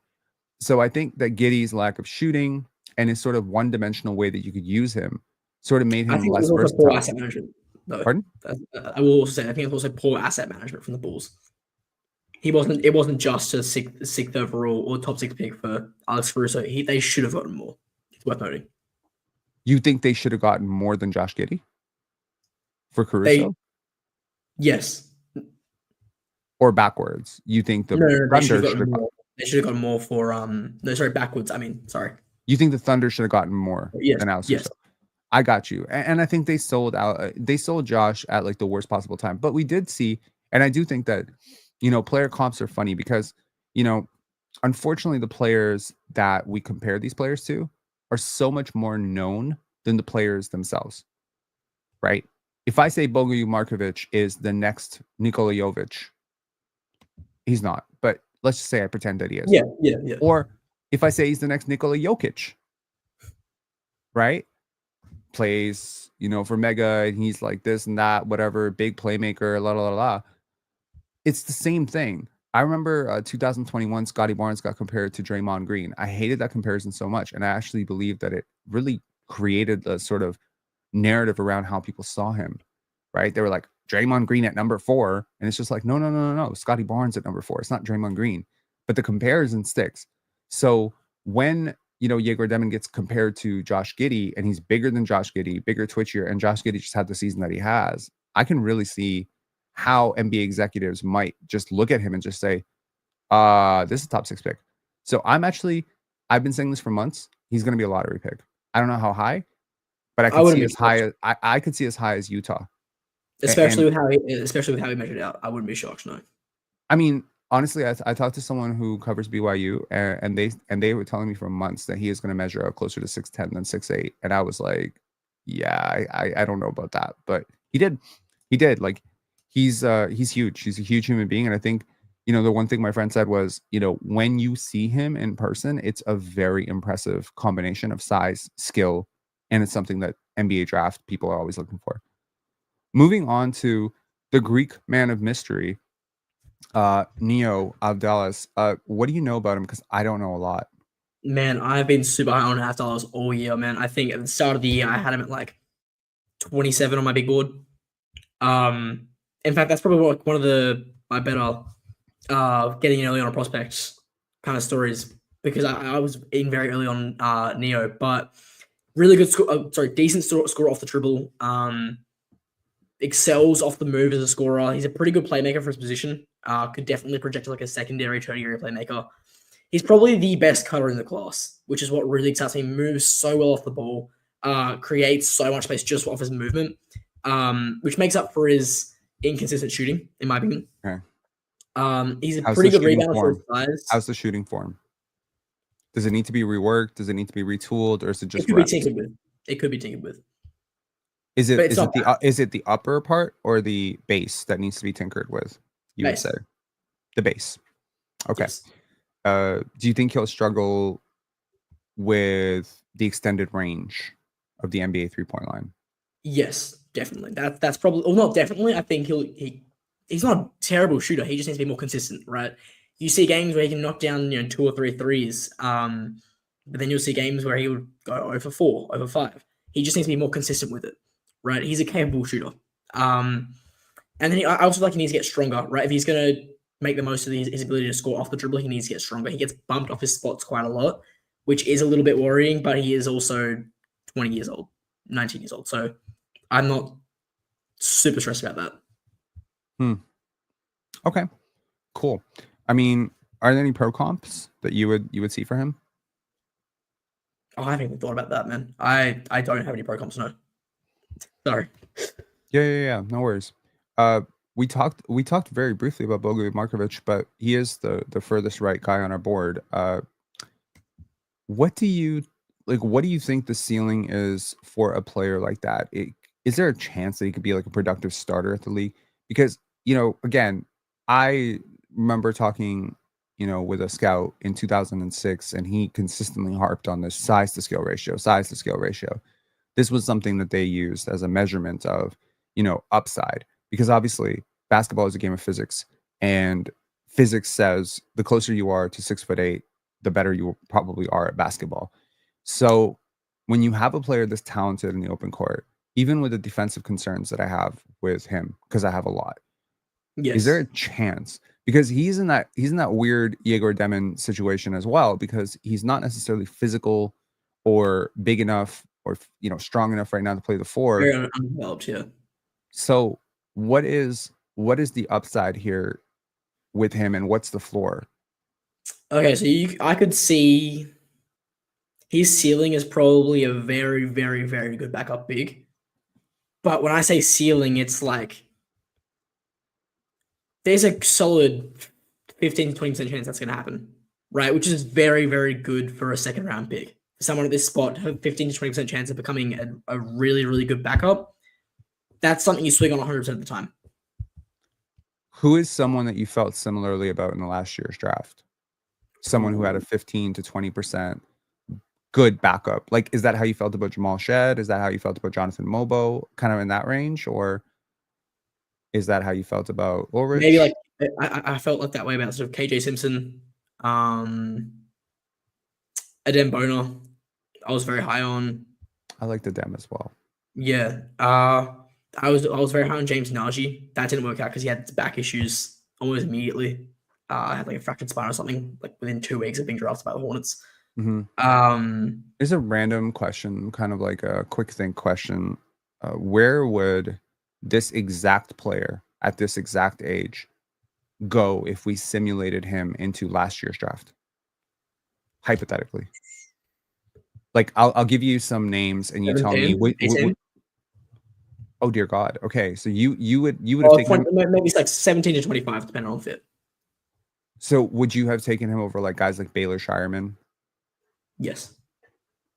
Would you have taken him over Deron Holmes? In the moment, I would have. I'm a little bit higher on Deron Holmes now than I was then, so probably not Deron Holmes. But in the moment, I would have. Yeah. Would you have taken him? Okay, now this is a good one. Would you have taken him over Kyle Filipowski? Johnny Furphy? No, but those two sort of make it sound like I'm projecting him back a bit. I was very high on both those players. Those were both in my 15, I think that was like 15, 16 or 16, 17 for me. Okay. Would you have taken him over Jonathan Mobo? Probably, which would have been a mistake. Yeah. Okay. So what I'm getting is that probably based on this, he probably would have gone early 30s in last year's draft. Yes. Regardless of how he sat on your board, he probably would have been early 30s.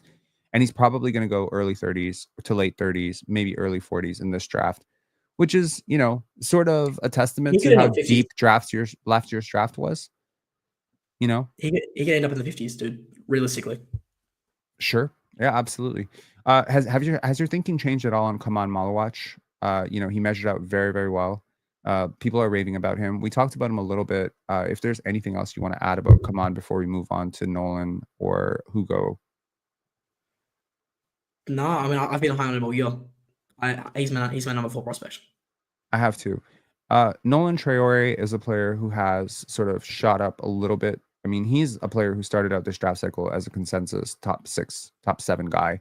People were talking Top about him as 5, top potential 3. 1, 2, 3. You know, like there were It, people. it, it was Cooper Flag, Ace Bailey, Nolan Traore. Yeah, That's how it was started at the start of the year. absolutely. And I think people have sort of talked themselves out of this guy.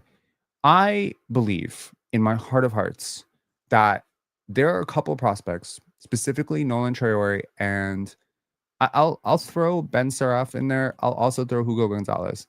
They stayed in Europe, right? And you know what? To a lesser degree, Noa Essengue, because I think the physicality at the college level might have been, tough as well. There's 3 guys on that side. Then there's 2 guys on the other side, which is Egor Demin and Kasparas Yakuchonis. Yakuchonis and Demin, both European players, came over to the college ranks, and this is going to be a very, very popular thing to happen now that NIL is such a big deal, right? We're going to see this way more. These guys get buried on their pro teams. They play against grown men. I would like to ask you, based on what you know, how do you feel that the 3 players that I just mentioned, specifically Ben Saraf, Nolan Traore, and Hugo Gonzalez, would be seen had they played Division I basketball this year for, let's just simulate them on the Louisiana Cardinals or like the Texas, like put them next to, someone like a decent team. Now we're not putting them in the basement like with Rutgers and saying go carry a team, but like a decent team.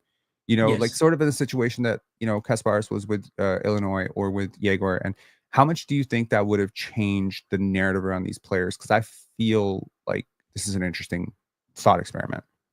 Look, man, I'm of the opinion that unless you're like a Luka Doncic-esque, you're the guy no matter how old you are, anything other than going the NIL road is a mistake. I saw it this year with Rocco Sikorsky, where I would travel across the country to watch him play live, and then he just wouldn't get minutes, right? A lot of these guys, being 17, 18, 19, they just don't have the upper body strength and the core strength to be able to hang with these grown men in professional leagues, which isn't their fault, but it screws up their ability. They get taken off the court, and they have no ability to actually show what they're capable of. Whereas if you take the collegiate route, it's a lot more poised towards development of these prospects rather than just, strength of the team. Obviously, strength of the team is important, but I feel like there's a lot more emphasis on the development of these prospects at the collegiate level. And they're also going to get more playing time and perform better at the collegiate level. So I believe all of these guys would be significantly higher if they went the collegiate route. And I believe that there's not going to be as many. I mean, we saw it this year, right? It looks like, for the most part, I think the top 10 is pretty much all college guys. Pretty much, unless Noa Essengue sweeps into there. Yeah, but I mean, Khaman's international. Egor could sneak in there. He's international. Kasparas is in play. He's international. But these guys have all come in from and played at the collegiate level as well, right? Correct. That's the route that's what's going to become so popular. I don't think there's going to be, 5 years ago, we would see half of the top 10 be guys from international teams. We're not going to see that as much anymore, especially with NIL. There is just next to no reason to stay in Europe or stay international. So unless you have like your route cut out, how much playing time you're going to get. No matter what you do, you're going to be there. Well, with Ben and at least Noah, they played significant minutes, right? With a guy like Hugo, he was buried. And he's buried on a really good team. So the way I see it, when I first watched Hugo Gonzalez, or at least when I first heard about him, it was really like a debate between him and Cooper Flag. And like AJ DeBonsa. Like we were really talking about this guy in that sort of youth prospect range of 14, 15 years old as next up. He was being hyped as like the best Spanish prospect since maybe Ricky Rubio. That has died down a lot to the point where he is going to not even be able to make it over probably for the combine stuff. He's already missed it because the pro season extends past the combine. He may not be able to make it over to meet with teams. I know the Raptors have been very invested in their international scouting this year. Good job, yeah. He will be there in Torino. He has to be. In where? In Torino. Oh, Treviso. Treviso. So. Oh, yeah. Okay. Wherever they're holding it, they hold it every year. The catch-up combine for all the international guys, they hold it in Italy. And he will have to be there. per the CBA. If he wants to be in this draft, he has to be there. No, I get that, but he's not going to be able to come and visit with Toronto, Okay, yeah, go visit to Portland, go whatever. He's not able to participate in the combine.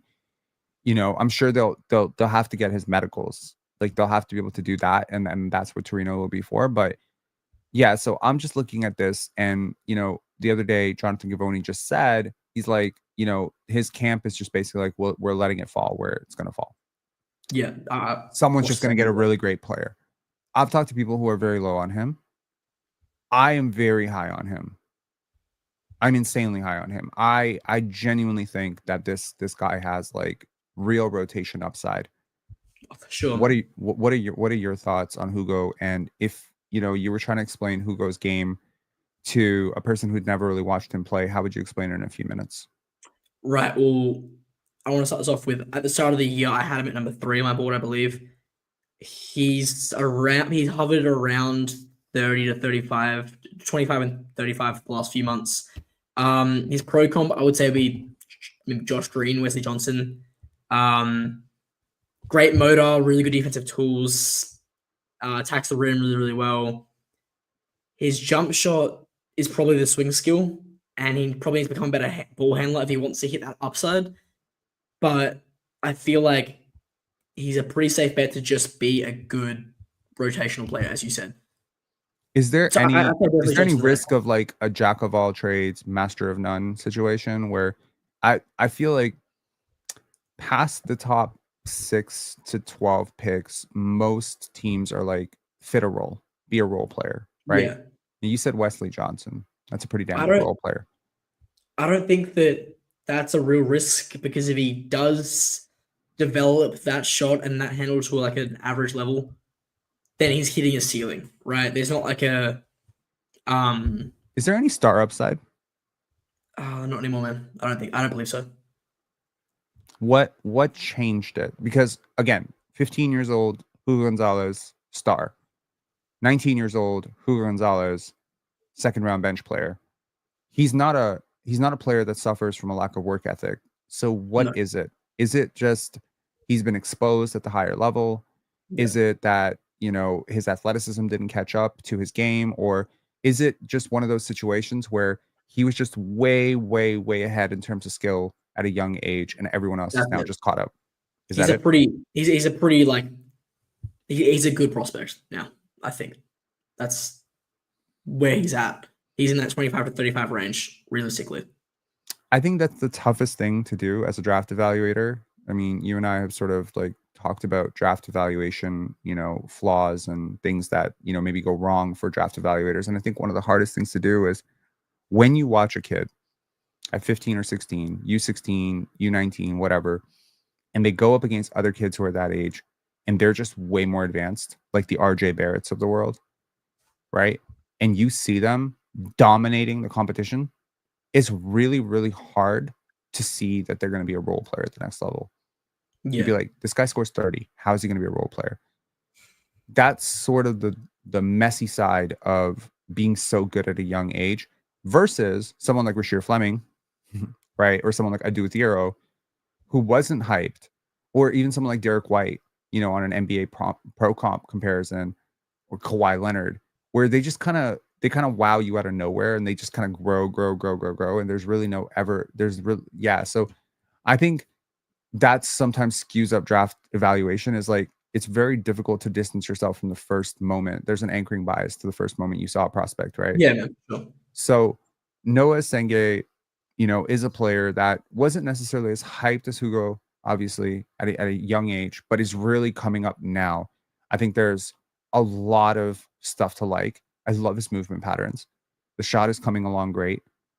He seems very athletic. I don't know how he feels as a defender. We haven't talked about Cedric Coward. I don't know if you want to say anything or where he is on the board. If possible, I think we'll skip over that, because if you guys want to see a full Cedric Coward scouting report, we just dropped that at Draftstack's YouTube channel. Perfect.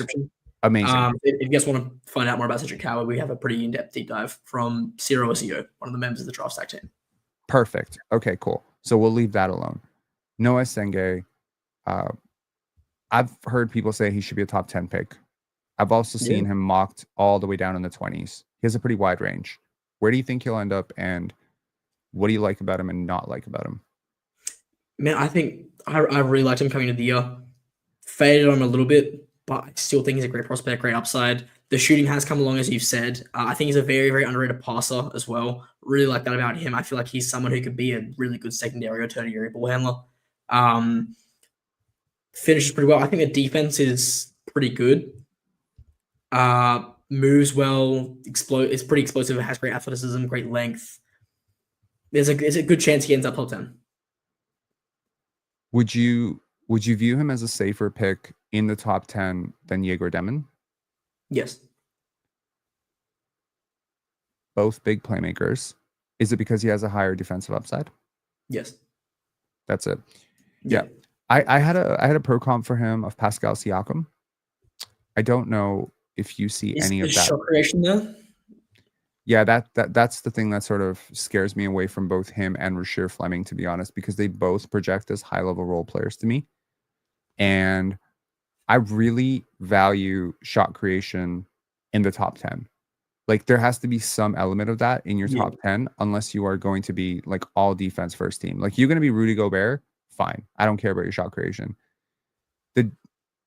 I think the last player that I'd like to discuss with you, if you want, is Derik Queen. Now, you're the lowest of any human being I've ever met on God's green earth on Derik Queen.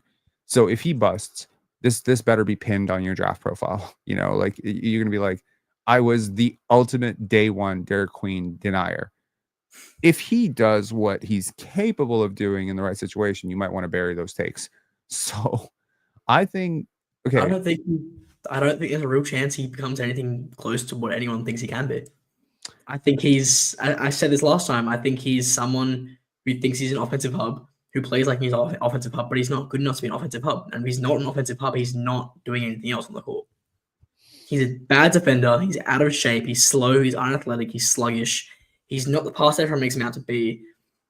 I don't see the real excitement around Derik Queen at all. Okay, so I'll agree with you.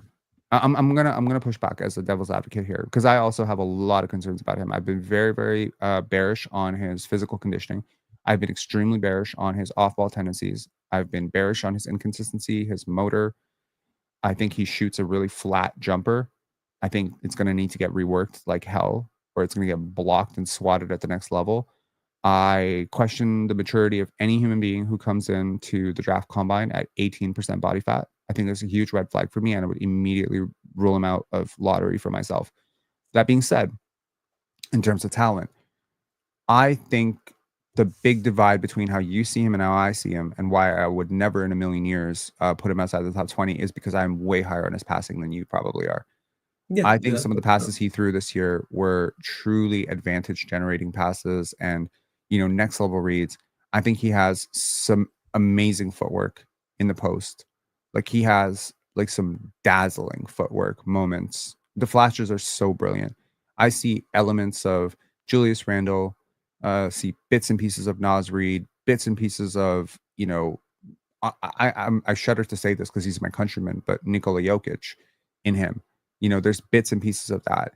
Jokic was another player that was fat, chubby, coming out of the draft, didn't jump very high. I think Jokic's passing and size put him at another level. Bounce ahead. And he had so much better feel for the game. It's not. They don't I think Queen has a ridiculous feel for the game. So that's the divide. You don't think so? What have you seen in his game?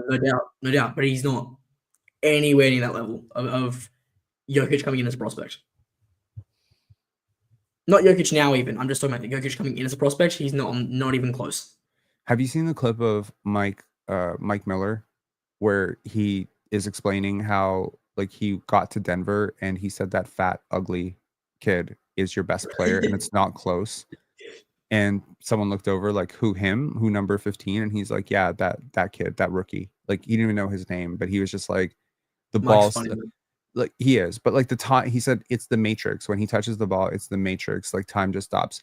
I'll agree with you that he is nowhere near that level of passer. At the same time, I could argue he's probably a better athlete than Jokic was at that same level. I watched Jokic when he was 16 years old. I will say Jokic was a better passer at 15, 16 than Derik Queen probably ever will be. So Can I just video? It's worth noting that coming in as a prospect, Jokic was 18, Derik Queen's 20. There's a 2-year gap there. that is also a huge, huge part, right? And honestly, I don't think he was very well marketed by Mega that year. And I think he was underscouted as hell. Like I think people need to adjust their expectations. Everyone always talks about Jokic and Giannis going 41st and 15th. And I tell you, like today, that would never happen. Yeah. Like it's just not gonna happen. Like Tamani Kamara did go 52, but he was way older. Like, you know, and maybe like, but he's not gonna be MVP. Like you're not finding MVPs at 41 anymore. Like I genuinely believe that there's gonna be harder and harder because there just there are so many more people doing this now. Like there is like I'm telling you, like as someone who's over twice your age, which is so weird to say, but it's true. I am actually like in my mid 30s. It's so weird to me that you talk to teams in 2006 and you ask them like international scouts, do you have them? It's like, why? Do you know one? You know a good one? Because we have one and we would like two. And it's like, my God, man. Like Masai Ujiri was couch surfing for the Orlando Magic as like their, you know, pro scout.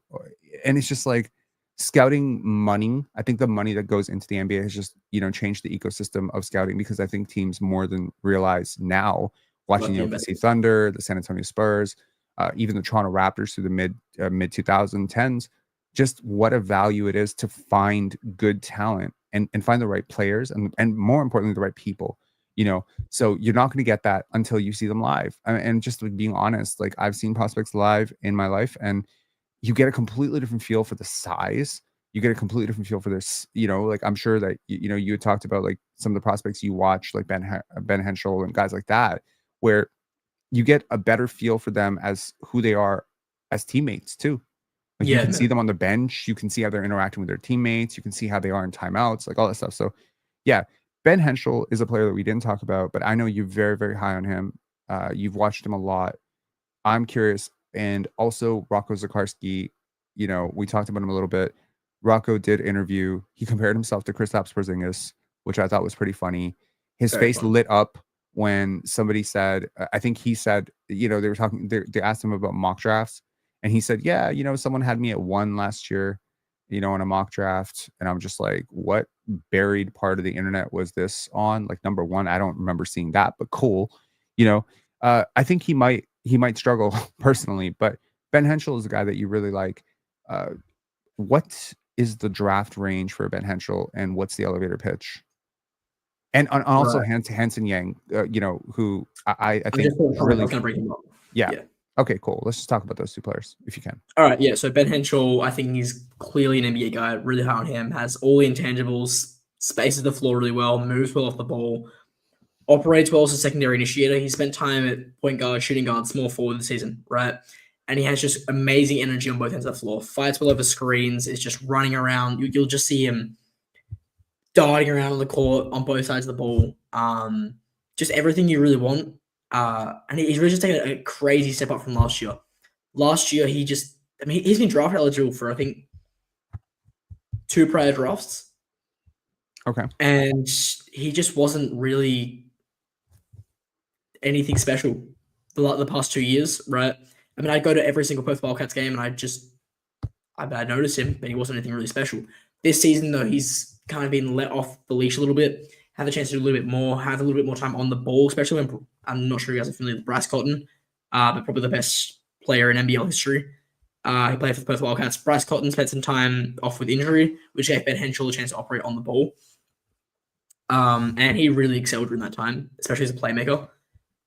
And yeah, I'm very, very high on him. I think his draft range is anywhere between 25 and 45. Right. 25 and 45. That's right in 39 range. I mean, maybe the Raptors do draft him. I don't think the Raptors have drafted an Aussie prospect. They had one experience, a terrible experience with an Aussie player, which was Aaron Baines. But the golden part about Aaron Baines is his terrible season gave us Scotty Barnes. So we will always be thankful to Aaron Baines for being so bad at basketball for us. We love Aaron Baines right now. Australian national television. I know. But unfortunately, as a Raptor fan, I watched the guy that I expected to shoot 40% from three shoot, I think, like 2% from three. Like, he was terrible. Like, he couldn't make a shot. It was crazy. Anyways, Hansen Yang. It's a young man. So someone said Chinese Jokic. It's hilarious. That's a little crazy. I think he's a lot closer to being an offensive hub though than Derik Queen is. Scores it well. Fantastic playmaker. Man, I don't know if anyone here watched the scrimmages, but in the scrimmages he had some crazy passes where I was just like, "Whoa!" Right? He also had some good defensive moments. Yeah, for sure. And I think he's probably just, in my opinion, Derik Queen, but in better shape, taller, younger, plays defense, and is probably the better playmaker. Is how I'm looking at him. Playmaker. Oh, playmaker. How about as a shooter? He's closer than Derik Queen. He's not a fantastic shooter. He's not a good shooter, but I think he's closer than Derik Queen. In terms of mechanics, I think it's more projectable. What's the highest you could see Hansen Yang go before you like throw your TV, or like you throw your remote at the TV? You know, like what's like, okay, obviously if he goes number 3 or number 4 or something, you'd be like, what the I give up, you know? But what's the highest that he would have to go for you to not be totally shocked?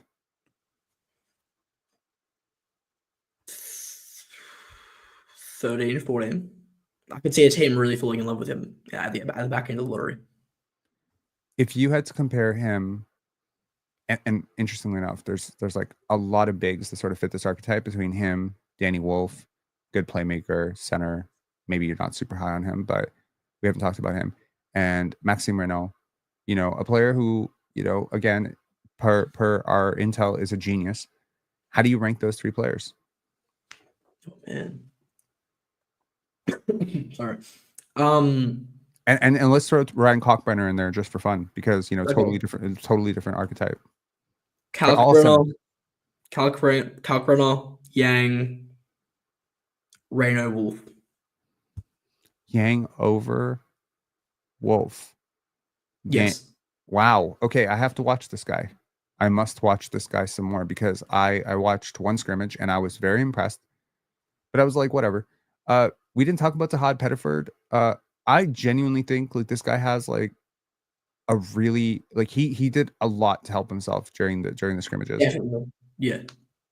I like him. He had a great scrimmage, man. Great scrimmage. I like him. Like, measurements be damned, I like him more than LeBaron Philon. Yeah, that's not crazy. I mean, but I mean, like, people have LeBaron like higher because he's bigger, and I think he has like this. I have LeBaron in my 40s, man. So I'm not the guy to ask questions about. Yeah, I'm quite low on LeBaron, but is there I believe that 6-foot guards are going to become a dying breed in the NBA if they aren't already a dying breed. Like the Mike Conleys and the Kyle Lowrys and the Fred VanVleets of the world. I feel like these guys are just going to die out because the league is going so big. We're seeing it. It's worth noting, though, the Knicks are in the finals, or the Eastern Conference Finals, and they have a 6'2" guard, but he is just he's such an anomaly. He's the outlier, right? He's not the rule, and I feel like for these guys to work out, they have to be that, right? We see it year after year, these extremely talented, shifty, crazy, great ball handlers, athletic, knockdown shooters, just do everything right with the ball in their hands, right? Great scorers, great playmakers. They just don't work out. No matter how much of how dynamic they are as a player, how much of an anomaly they seem to be offensively, how skilled they seem to be, they just don't work out. You have to be Jalen Brunson. You have to be Isaiah Thomas. You have to be Mike Conley for it to work. You can't be a 6-foot guy coming off the bench for 8 minutes a game, 12 minutes a game as a backup point guard, or 15 minutes a game. Well, here's the thing. So clearly, there are some teams that are very, very large, right? We have the Denver Nuggets, where their smallest player in the starting lineup is literally 6'4", 6'5", with Jamal Murray. We have Shai Gilgeous-Alexander playing point. So yeah, there's a version of reality where all these teams are going huge. There's also quite a few teams that are going small, and they're succeeding. So prior to getting wiped in the playoffs, Cleveland had 2 6-foot guards. Donovan Mitchell, 6'1", granted with a huge wingspan. Darius Garland, 6 feet. We also see Jalen Brunson, and his backup, Deuce McBride, is not much bigger than him. So there is a version of this that works. I just think if it's gonna work, you're gonna have to be super strong and you're gonna be super physical. Because it's also worth noting, the Raptors did draft Jamal Shead last year, and he is 6'1", barefoot. Or 6 foot barefoot. I think 6.5 and then 6'1" in shoes. And then they also Davion Mitchell. Davion Mitchell had a breakout season with Miami, and he was their starting point guard by the end of the year. He's 6 foot. So there is a version of this that works, but every player described is super strong. So you can't be weak and small, i.e., you can't be Rob Dillingham. You can't be that player. Like, you have to be super physical, super strong. I don't think you can survive in the league right now as Allen Iverson physically, but Allen Iverson was like a freak athlete. So is there any version of this where Haad Pettiford is like, we look at this 5 years from now and say, this guy should have been a lottery pick? Yeah, definitely. I mean, if you gave this guy, he's so talented. If you gave this guy 2 or 3 inches, he's probably a top 3 pick, top 4 pick. I think. So here's the thing. I watched him, and I thought the exact same thing. I think he's a better player than Dylan Harper. I was speaking to a guy, one of the coaches at Auburn, and they just said he's probably the most athletic, best athlete we've ever seen. He is so talented, man. He's just small. Did they say this? I think I heard Givoni say something very similar about. He said something about him at P3. I think that they said that he was. I don't know if he said it about Haad Pettiford or if he said that about somebody else. Again, athleticism is so misunderstood. We constantly call guys athletic who aren't athletic, or at least functionally athletic. James Wiseman is a great example. We also call people unathletic who functionally are great athletes. Yes, yeah. Jalen Brunson, Nikola Jokic, etc. When I look at athleticism, I look at it on like 3 different planes of horizontal, vertical, and more or less like shift, right? Acceleration, deceleration, changing, right? So I'm not really concerned how quickly you get from end to end, as I am how quickly you do like a cone drill, or how quickly you change ends, or how quickly you change directions, and how quickly you slow down the balance and stuff. When you can get an athlete who tests in the 96th percentile on all 3 planes, which is to say they have the vertical pop at the rim, even if they're not super solid. They have like the end-to-end burst, which makes them transition demons, right? But then they also have like the shift to go left, right, stop, go, fast, balance, always on balance. I think that's when you get like a true like superstar physical profile. Ja Morant, right? That's your perfect sort of athlete, if you will, right? Derrick Rose, maybe the gate was all screwed up and stuff, so maybe not Derrick Rose, but you know, and it's just like some prospects, there's just one thing missing, and we overhone in on it, right? Like with Luka, he's not the most explosive guy at the rim, and he's not super fast end to end, so he compensates for it with strength and balance. So with Haad, you know, I think people are overthinking the fact that he's 6'1". I really I don't usually bet on guys who are small. I typically don't. I usually downrate them like to hell. He's a player that I really do think we'll look back on a few years from now and just say, yeah, I think he should have been better. I think he should have gone higher. Anyways, personally, I'm kind of hoping he falls to 39. I think there's no chance in hell that's ever going to happen now. He showed really, really a lot of stuff. Is there anyone else that we didn't talk about that you want to talk about, or should we get out of here?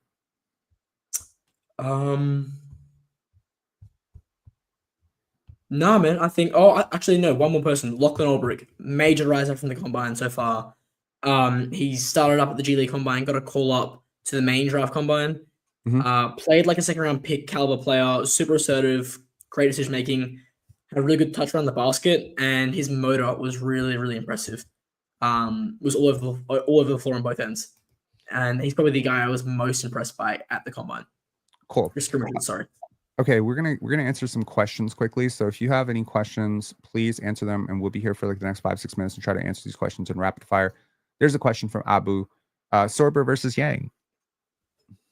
Thomas Sorber, just more projectable. We know Sorber's going to be a good backup big. Absolutely. Yeah, that's that. Okay.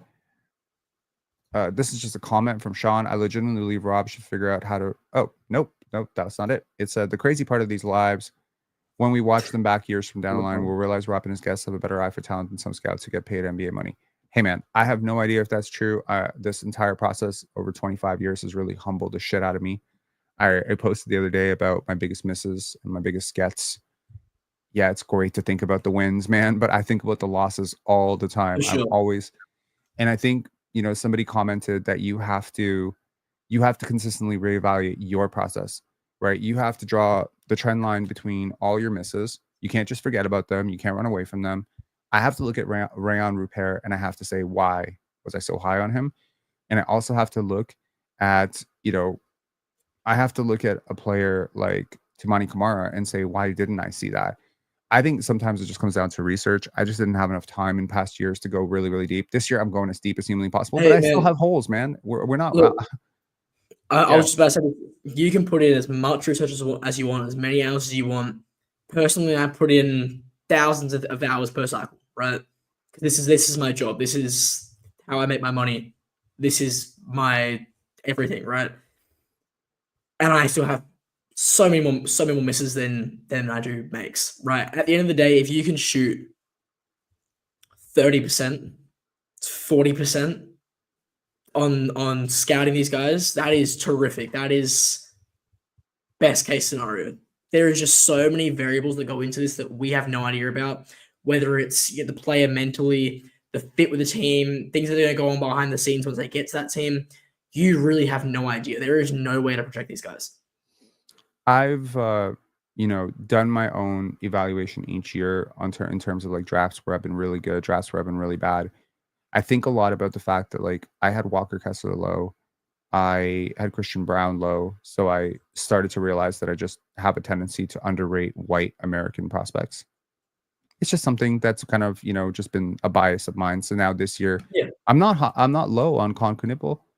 I'm not high on Concunipple. I'm fair on Concunipple. That's how I see it. Like I've adjusted the bias, and that's the thing. You have to adjust for bias. So it's the same thing. I have a bias against small guards.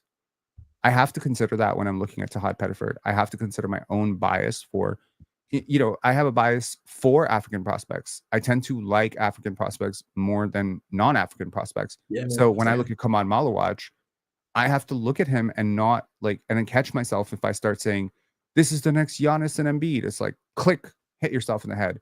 Stop. Look at this, not as a fan, not as someone who's rooting for an outcome. Because I think a lot of people start to root for outcomes with draft analysis. Like they're just like, they want to be right so badly. I think it's just like, look, if I'm low on a guy, I want him to succeed. If I'm high on a guy, I hope I'm right. At the end of the day, I want all of these guys to succeed. That's the number one thing. The thing I can't stand most about NBA and basketball discourse as a whole and sport discourse as a whole is this hate watching bullshit, right? These guys that hate on people or hope people fail just so they can be right. I think it's the most corny thing in the world. Absolutely. So if Derik Queen does well, you'll be happy. If Ace Bailey does well, I'll be happy. Absolutely, because we obviously, like I think Givoni said it the other day. He's like he wants all 60 players to succeed, all 60 players to develop. That's exactly it. I agree with you. This was a comment from Sean, said I'd never heard of Dyson Daniels before he talked about him. Facts. I was so high on Dyson. You have no idea. Now just a little plug. Dyson has a little brother, Dash Daniels, who I think is just as good a prospect, if not even a better prospect than Dyson. And Nick did an interview with Dash, which was phenomenal. It's on his YouTube, and you can definitely check it out on their Substack as well. I think there's a link to it. So that is awesome. That was there. Hold on. There was another starred. Hold on. You beat me to the vlog. Pardon? Okay. Egor versus Kasparas Yakushonis. I think he already answered that he thinks Kasparas is like the safer forward. Yeah, he can play on ball, off ball. If he doesn't work out as an on ball player, he's still going to be able to provide some value on the court. Perfect. And he's a better defender in my opinion as well. Yeah. We did talk about Ben Sarah for a little bit, I think. Yeah. Casta, just subscribe to Draftstack. We'll watch the Cedric Howard video after. I've seen a lot of people, say that they subscribe. That's awesome. I appreciate Nick doing this. We're not, super wealthy here. We're not paying our guests like money and revenue share and stuff like that. So, this is a very simple sell. It's, hey, you're devoting 2 hours of your time, the best we can do. Right. And the most we can do. Pardon? No, I'm not getting paid. Nobody's getting paid. You know, it's interesting because I did a whole bunch of podcasts when I was younger, and I never got paid for them, and I didn't think I No, was supposed you to don't get get paid paid for for them. anything. And then I got reached out to by this really big outlet, Player's Choice, because they saw some of my videos and they really liked me. And that was one of the first times that I actually got paid for my time in basketball. Like, I got paid in other periods of my time, but it was such a big stepping stone for me. Yeah, So man. my hope is that with Pinsire Basketball, we can grow it to the point where we can actually do that. Because honestly, I would love that this channel has like 100,000 views and that the revenue is so good that I can be able to say, hey, like, you know, to the draft guests, it's not much, but like we could pay you like 50 euros for That like, was a you know, joke, by the way. I'm not looking for any kind of yeah, money. yeah, yeah, I know, but I'm saying from my own heart of hearts, like I would love to Yeah, be able man. to do that for our guests, and I do think like as we grow, it would be just great to be able to do that. It's also It's worth the best noting feeling. We're hitting that point now with Draftstack where we're starting to pay people, and it just makes me so happy. it is awesome, yeah. Yeah. And I just wanted to say that we will be having an episode with Ersin Demir. I think a lot of people really loved that episode number 1, with him probably tomorrow or the next day. And we're looking to assemble a draft panel. I've reached out to a lot of people that I think are doing really great work on Substack, including yourself, you know, Twitter, etc. And I am just looking forward to replicating something that we do on Player's Choice every single day, which is we create a panel of 6 people and we have a lively discussion. I love these one-on-one discussions with Nick. I love the one-on-one discussions with, you know, FA or whoever comes on, and you know, Erson. But wouldn't it be cool if we had like a panel of 6 people? We could do Yeah. like literally like a live mock on, and we each like set, you know, can give our rationale for a team. We can discuss prospects. We can have like, you know, war room trades or whatever. I mean, I would just love to sim out the entire 2 hours of the draft with like 6 people who really understand what they're doing. And even like, I don't know, like let's just say I'm Down gonna be for the San Antonio Spurs front office, and you're like you know, let's just say like before the draft, you're picking for like 6 different teams, and you call me as the Milwaukee Bucks, you know what I mean? And just say, okay, I'll give you Giannis for da da da da da da. Da. We could do that like live in the 5 minutes that we're allotted. I think that would be just super cool. And I don't know if that's something you said you'd be interested in doing something like that. I I'd think, love to. Yeah. yeah, I think that would be a super cool thought exercise. So, you know, look, I watch a lot of draft content on YouTube. We're looking to do some of the best draft content on YouTube, honestly. And I really want to thank Nick for coming on and contributing You're up to our there. cause. You're up there. If you want the best draft content on YouTube, subscribe to Draftstack. Okay, absolutely. Now I have no problem with you saying that, because you're doing this. You know what? I think work deserves to be recognized. You've put in, I put in a lot of time into this. I can already tell from reading your work that you've put in like 6 times to 10 times more time into this than I have this year. So I really appreciate you coming on, sharing your insights with us. Love coming Alrighty. on, man. Okay. And Cass with the laugh emoji. That was funny. Yeah. I'm not gonna lie. That was hilarious. Okay. All right, one last plug. Definitely go check out Draftstack. Um, Nick and his team do great work there, and you know, great deep. Look out for them. I think they're going to grow a lot. I think their Substack is growing. I think their YouTube channel is growing. So you know, YouTube allows you to monetize after 1,000 subscribers, and you know, I don't know where you guys are at right now, but where are you at? I think we were at like 90 before this first live, and we're at like 120 now. Coming into the second live, which was cool. So we grew quite a bit. Our main content is on the site though, so we do a lot of articles. We have articles coming out every day, sometimes multiple per day. Mhm. So draftstack.substack.com. We have like 20 different contributors. We're putting out a lot of content, a lot of great content. The YouTube is kind of just like we've just set it up now, so that's moving along well. But in terms of the website, I think we're like second biggest at the moment behind No Ceilings in terms of draw we're bringing in per month. Okay. And so yeah, that's kind of where we're at. Yeah, I mean, there's a lot of garbage. No offense to anybody. I'm very blunt, so I'll just say it. There's a lot of garbage draft content out there. There's a lot of regurgitation. This is Draft Stack.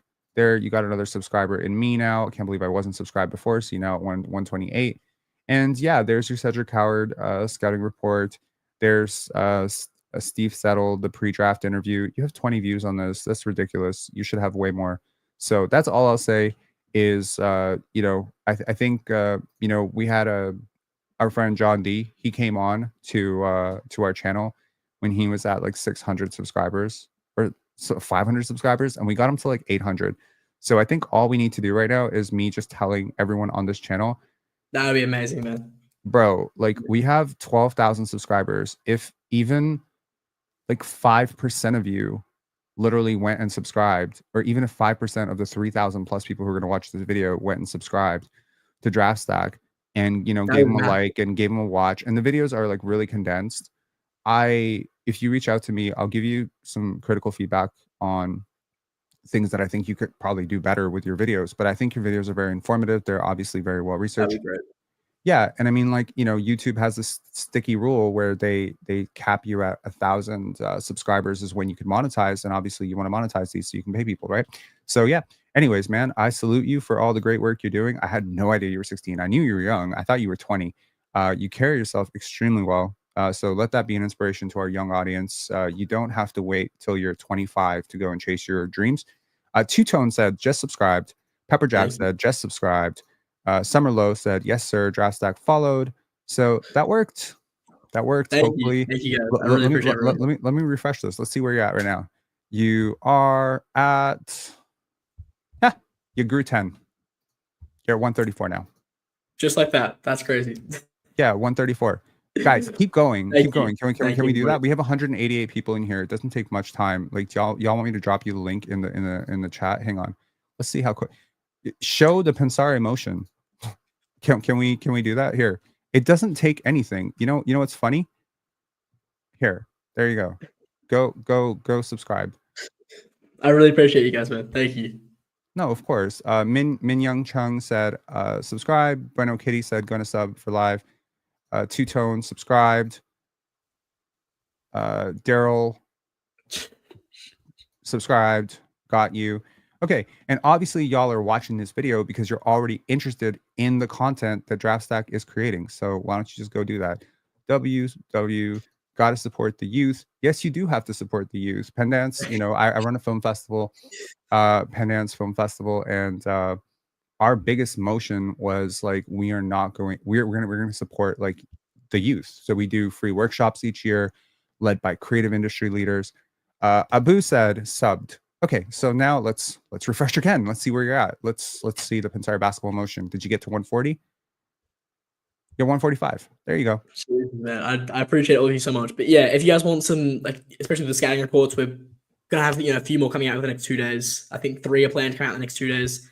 Just quick scouting reports. I think 3 to 5 minutes usually. Super informative. They're from Thiero. He does all the work for Hoops Hype, House of Highlights. He's really big. He does a lot of our videos along with me. So I did a production on that. We have interviews coming out with prospects just about every other day. Lined up. So yeah. I'll tell you something. I'll tell you something really funny that you definitely don't know, but you're gonna find out right now. So about 1.5 years ago, we had this. I want to say almost 2 years ago now. We had this chat person. I won't name his name because he's a little bit anonymous, but I know him. And he reached out and he said that he was really, really impressed by my video breakdowns. And my vote of confidence to everyone is that anyone can do this. If you have a will and you want to do content creation on YouTube, you can. So he created a video and he sent it to me. And it was the secret life of Scotty Barnes, or the story behind Scotty Barnes. And I thought it was such a fantastic video. And it had like 20 views. And I just like could not fucking believe that it had 20 views. It was just disturbing my mind. This is that content creator. His name's Godiology. Oh, wow. And he has 308,000 subscribers now. He is ridiculously good. His videos are some of the best on YouTube. He's so insanely well researched. I've, worked with him. I know him very well. The grind that this dude puts in. He's also younger than me, so he's awesome. And, it's amazing. It's amazing to see you guys grow. So I hope that we do this a year from now, and I'd be like, hit you up and be like, Nick, you want to come on Pensare Basketball? He's like, talk to my agent. You pay me this time or what? You pay me this time because my agent wants a cut. Okay. I look forward to seeing what you do in this world, man. You're great. Thank you so much for coming on. Appreciate you. Thank you, man. Thanks for having me. I've had a lot of fun this time again as well. Cheers, man. Cheers. Okay.